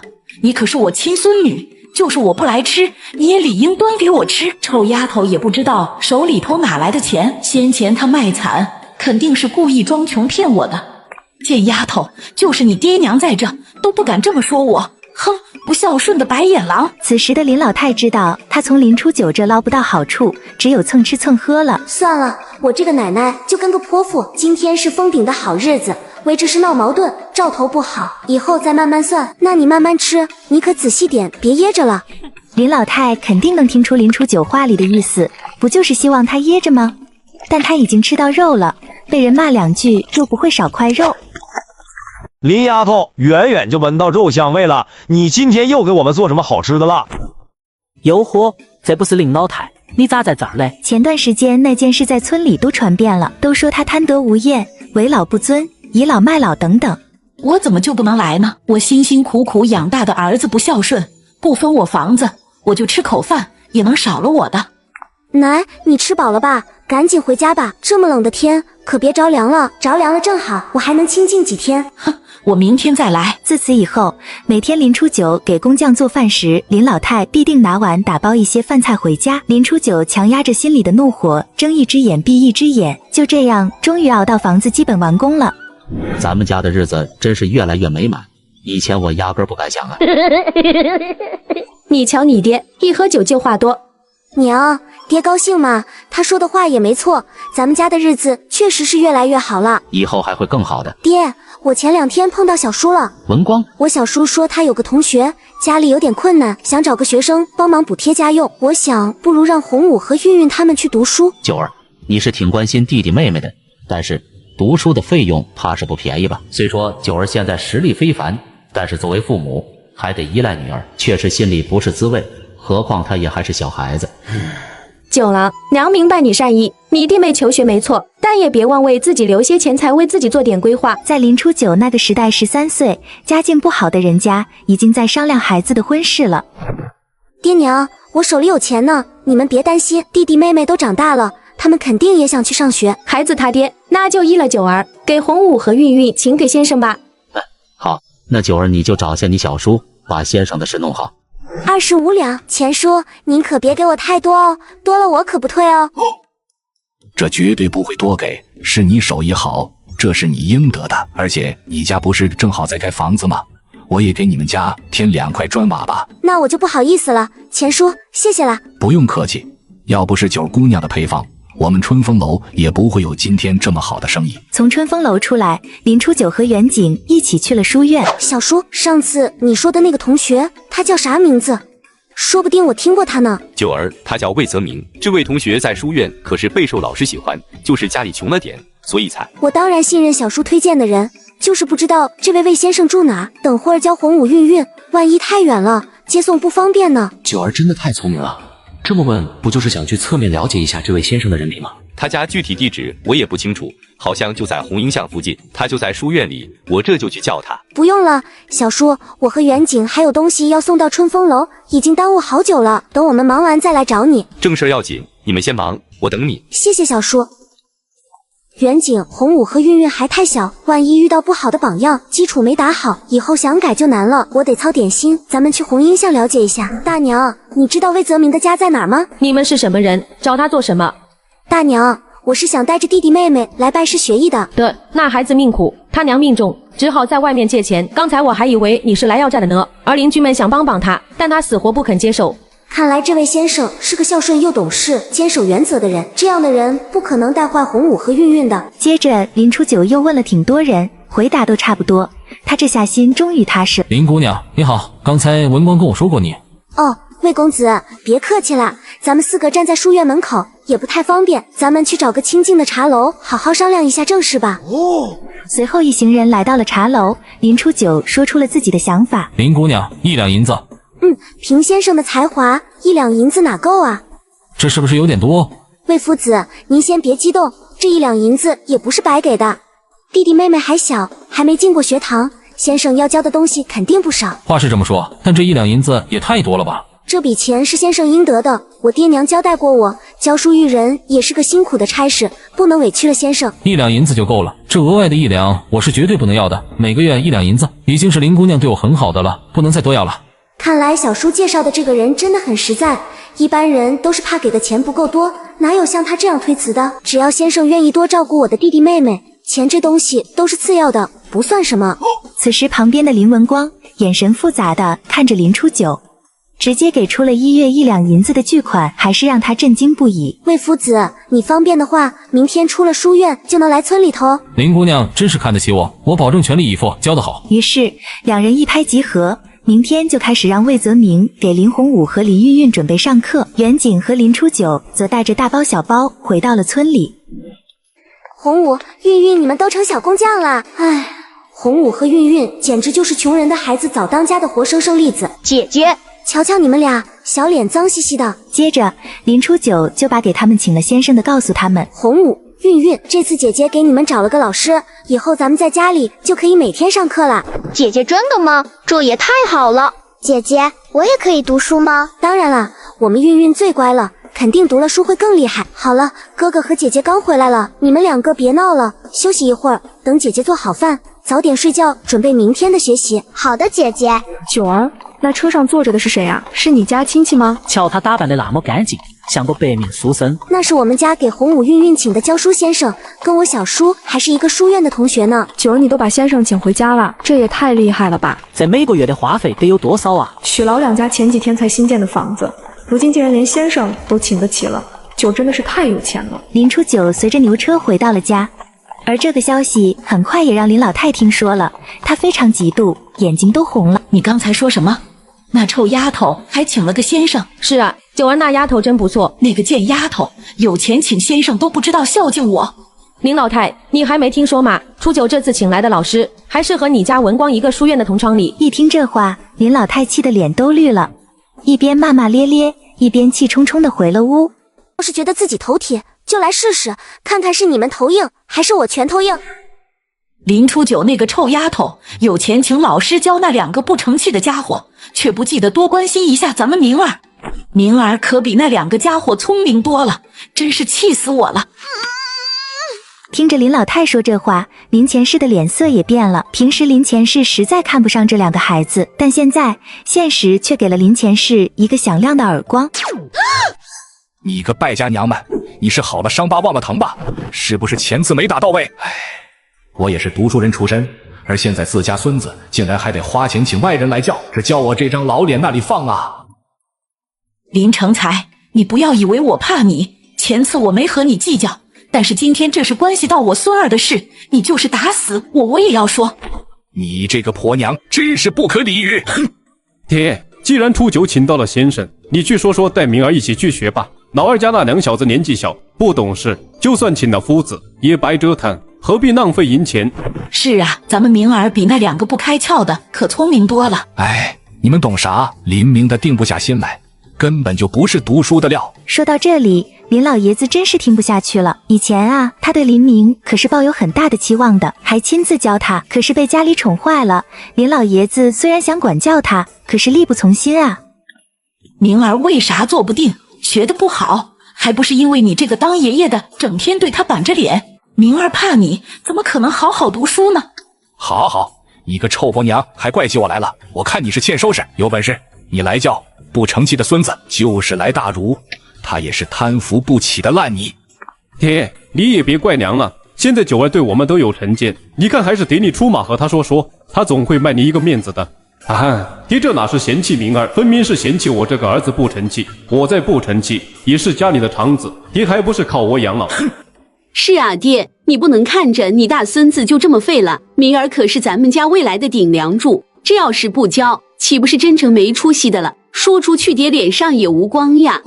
哎，好吧，我就拉下这张老脸去和九儿说说。林老爷子最终还是拉下这张老脸去上门求林九。爷爷无事不登三宝殿，难道是为了请先生得势？九儿，听说你给洪武和运运请了一位先生，你看能不能把你堂弟林明也一起旁听？当林老爷子说出自己的来意时，林初九其实并不觉得意外。魏夫子是我们花钱请来的，林明想旁听也可以，但爷爷你要搞清楚，咱们现在已经分家了，我对您孝顺，但是林明亲兄弟还得明算账的，更何况他只是我堂弟。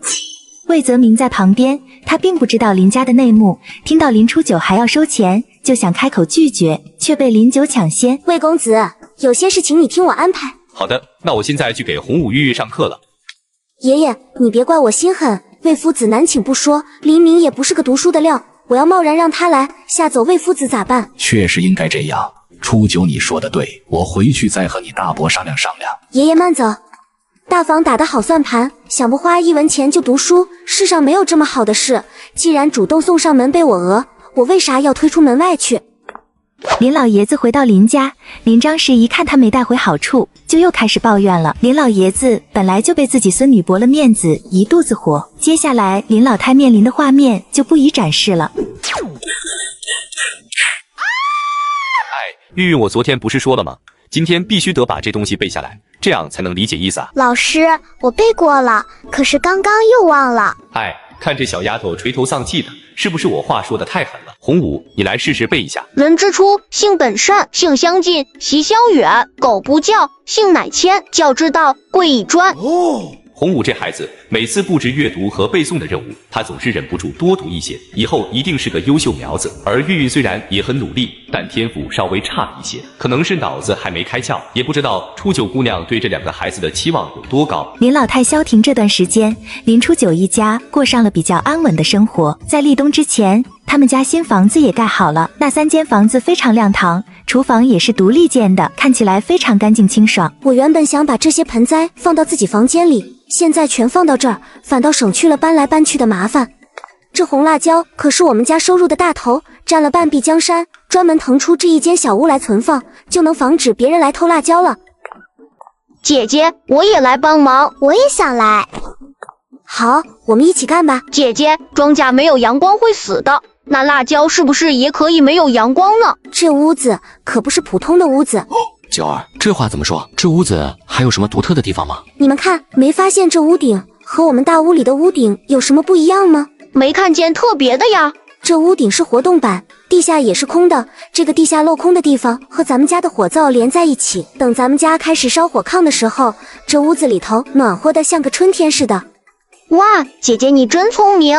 九儿，你真厉害。红辣椒移植好之后，两个孩子累得筋疲力尽，躺在床上。林初九打算下午去镇上购物，晚上气温低，需要换厚床铺。话不多说，远景和林初九借了辆旅板车就出发了。远景，刚刚我算了一下要买的东西还挺多，不到1个月就是春节，我们还要买些腊肉带回家，否则过年期间物价会上涨。那就买吧。看这赌注下的真大，快开快开！这个人怎么有点像？林初九不敢确定，但是又觉得刚才好像看到林耀祖了。远景和林初九事很忙，也顾不上这些。随后他们买了一板车被褥和年货，回到村子里，炊烟已经升起，各家开始做饭。初九，快回去看看，你奶奶又发疯了。魏先生，林姑娘，你们可算回来了。这到底是咋回事啊？宁儿脑袋都撞破了，还不是你故意弄的。他硬说咱这儿伤了他的孙子，还说哎呀，这话我都不好意思说，他竟然觉得是你故意弄的。既然奶奶说林明在我这受了伤，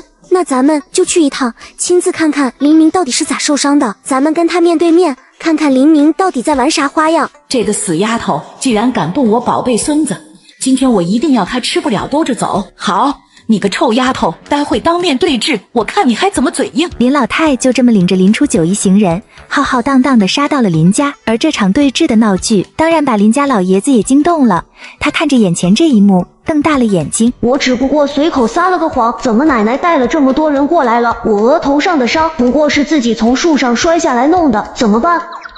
林明，你啥时候来的我家？谁又欺负你了？林明还是个愣头青，哪能受得了林初九这样的凌厉目光洗礼？我林明，快说，到底怎么回事？是我自己不小心摔的。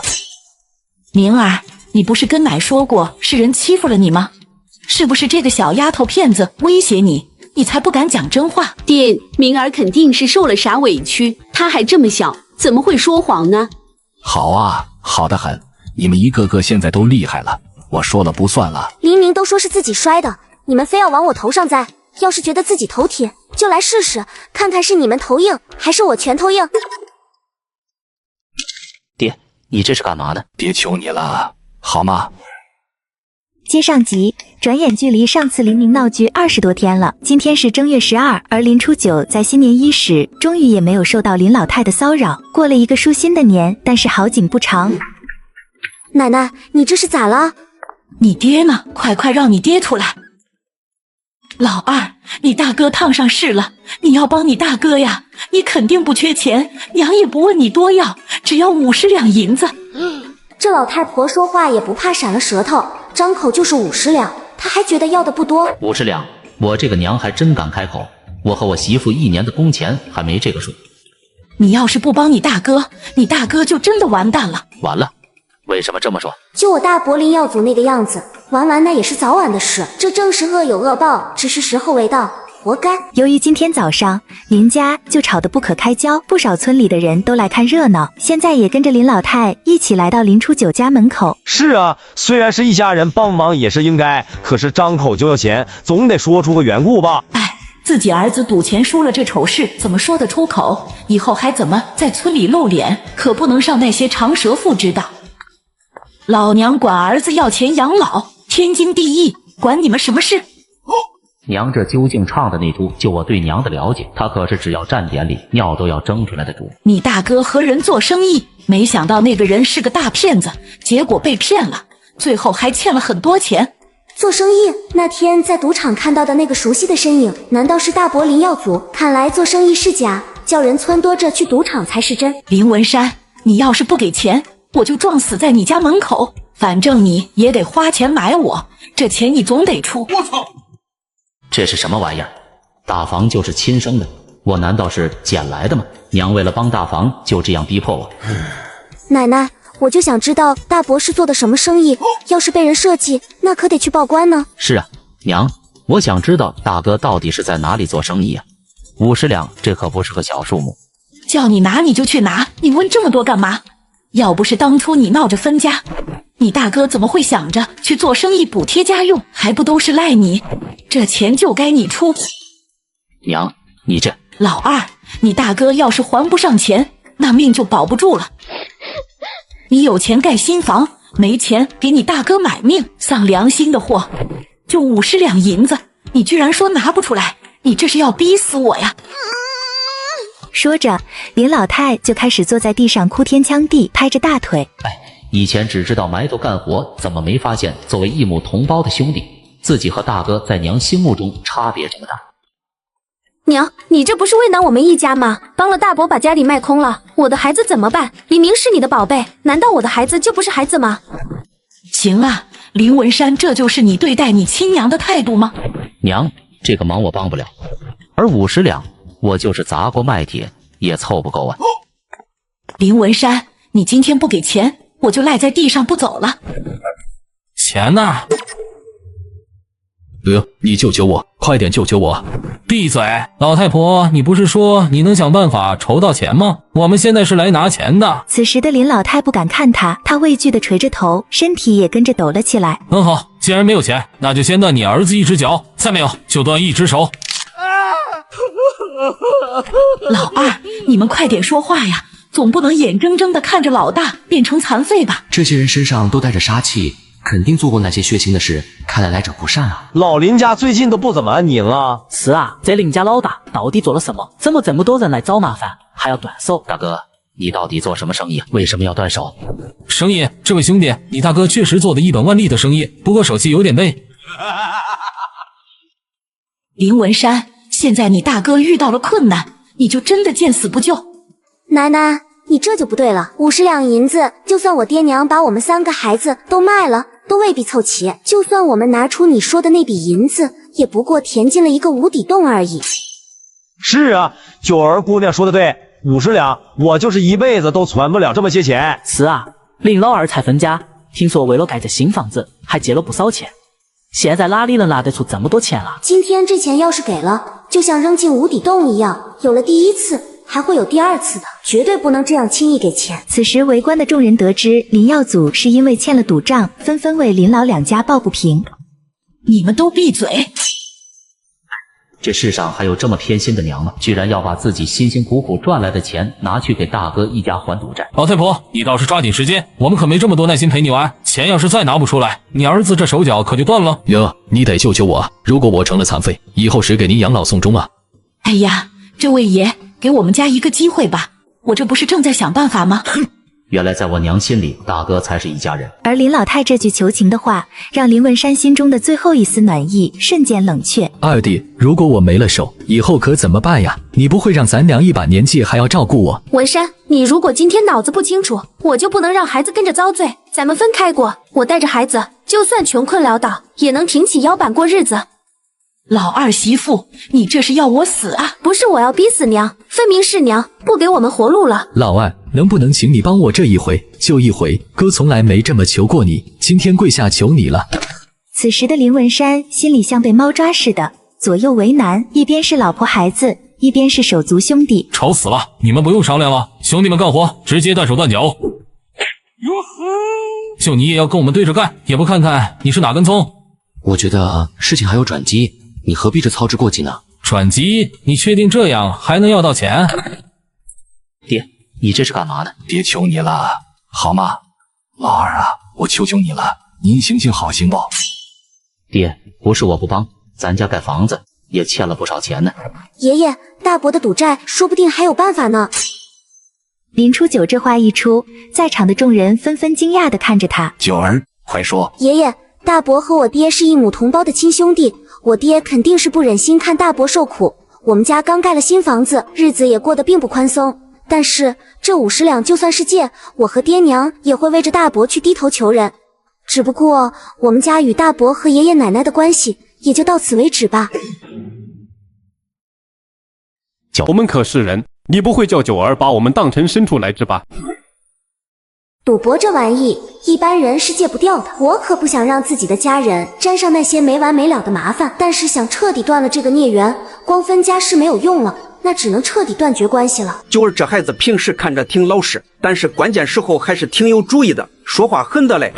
是啊，但是他知道自己在说什么吗？这可是要断绝关系的节奏啊！你这个贱丫头，非要逼着我们跟你断绝关系，是要逼死我和你爷爷吗？那是你逼着我们这么做呀。其实你心里跟明镜似的，我们家哪有那么多钱啊？你非得拉着人家打手和大伯过来，大伯欠的这笔钱这么多，我爹一年到头种田，还得去镇上打工，才挣得到几两银子啊。50两对林初九来说也不是拿不出来，就是担心这50两出去了，反而让林家人变得更贪得无厌。哎，千万不能断绝关系呀！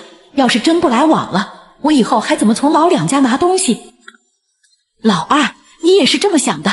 当林初九说出想一次性买断两家关系的想法后，林文山和他媳妇一直没吭声，没说同意，也没说不同意，而林老太却彻底慌了。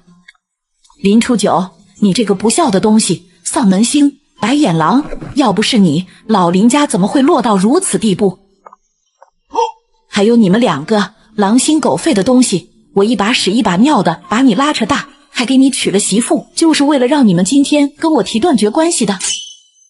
此时的林文山默不作声，低头不语，眼眶里闪烁着泪光。他觉得过去几十年做的事真是荒唐至极。奶奶，这断绝关系，我爹娘是同意的。少废话了，老太婆，你要人还是要钱？要人就拿钱，不给钱就给他手脚废了。我可不想听你们吵架了。奶奶，你们赶紧选吧，我表哥可拦不住这么多人。在那个时代，欠债还钱是天经地义的事，尤其是林耀祖还是自己主动去赌的，又没有人逼他借钱，所以这钱就算是到了官府，人家也认。我们还？这还有的选吗？一大儿子被人砍成了残废，我以后的日子可怎么过呀？林成才，你是不是想让儿子没手没脚啊？以后谁给你养老送终？你这个败家婆娘，要不是你怎么会搞得一家人分崩离析？现在你满意了？九儿，是爹对不住你，你这好不容易才赚来的钱呢，一下子就没了。林文山，你就对得起你大哥吗？还有你爹和你娘我，你居然把臭丫头的话当成了圣旨，真是可笑至极。爹，别担心，这些钱我还是可以想办法先拿出来的。虽然现在自己手里的钱不够，但离50两没差多少，再去镇上春风楼找钱东家借点，应该不成问题。这位大哥，希望您能耐心等我一下，我大伯林耀祖欠下的钱我来还，这个您大可放心。这小丫头不简单啊，就刚刚那表现，沉着冷静，虽然年纪不大，但是办事挺靠谱。张婶，能不能请您帮个忙，把村长爷爷和李正爷爷请来，说林家要断绝关系，需要他们二位做个见证。得，九儿，我现在就去请村长和王李正。很快，王李正和村长就来到林初九家。林家这一笔糊涂账，从分家到现在，他们都是知道的，所以都表示愿意帮忙。现在手印都按了，以后你们就不需要以亲人的名义再有往来。林文山自立门户，与林成才一家再无瓜葛。林文山，现在你们满意了，而你们的承诺现在是不是该兑现了？爹娘，你们就待在家里吧，我跟这位大哥和村长爷爷、李正爷爷一起去镇里把剩下的事情解决掉。让远景跟你一起去吧。爹娘别担心，村长爷爷和李正爷爷都在，不会有人为难我的。九儿丫头就交给我吧，有我在，她绝对不会受委屈的。那就麻烦村长了。文商，你放心。随后，林初九带着一众人来到春风楼。钱朗得知前后因果，果断地拿出银钱。说刚好，你这姑娘摊上这么一群家人，真是可怜。哎，这位大哥，银子已经给过去了，再说下去就没意思了。好吧，姑娘后会有期。好了，九儿你也太不容易了，回去好好休息吧，以后遇到啥事儿都可以来找我。谢谢村长爷爷和李正爷爷。和村长李正告别后，林初九也回到了自己家里。爹娘，今天我擅自做主，你们不会怪我吧？九郎，你这样做没错，我和你爹的性格其实也连累了你和弟弟妹妹。我真是犯浑，一心想孝顺父母，却没想到让你和孩子们都受了委屈。九郎，你说的对。红武、月月，你们过来。这段时间你们先生要准备院试，你们可得好好听话。姐姐和爹娘应该都会很忙。九儿，过去的事情就让它过去吧，未来的路只会更加光明璀璨。哥哥的意思就是，咱们以后的生活会越来越美好。没错，哥哥说的对，我们的日子肯定会越来越好。接下来，村里人的议论肯定是少不了的，不管是好心的还是恶意猜测，都可能引发不必要的麻烦。九儿，这不是村长的孙子林洛洛吗？他叫我做什么？原来是洛洛哥，怎么了？你可真是厉害，村子里还真没见过像你这样果断的姑娘，简直有勇有谋啊！你知道的，我也是没办法才能这样，又有谁愿意和至亲闹到这样的地步？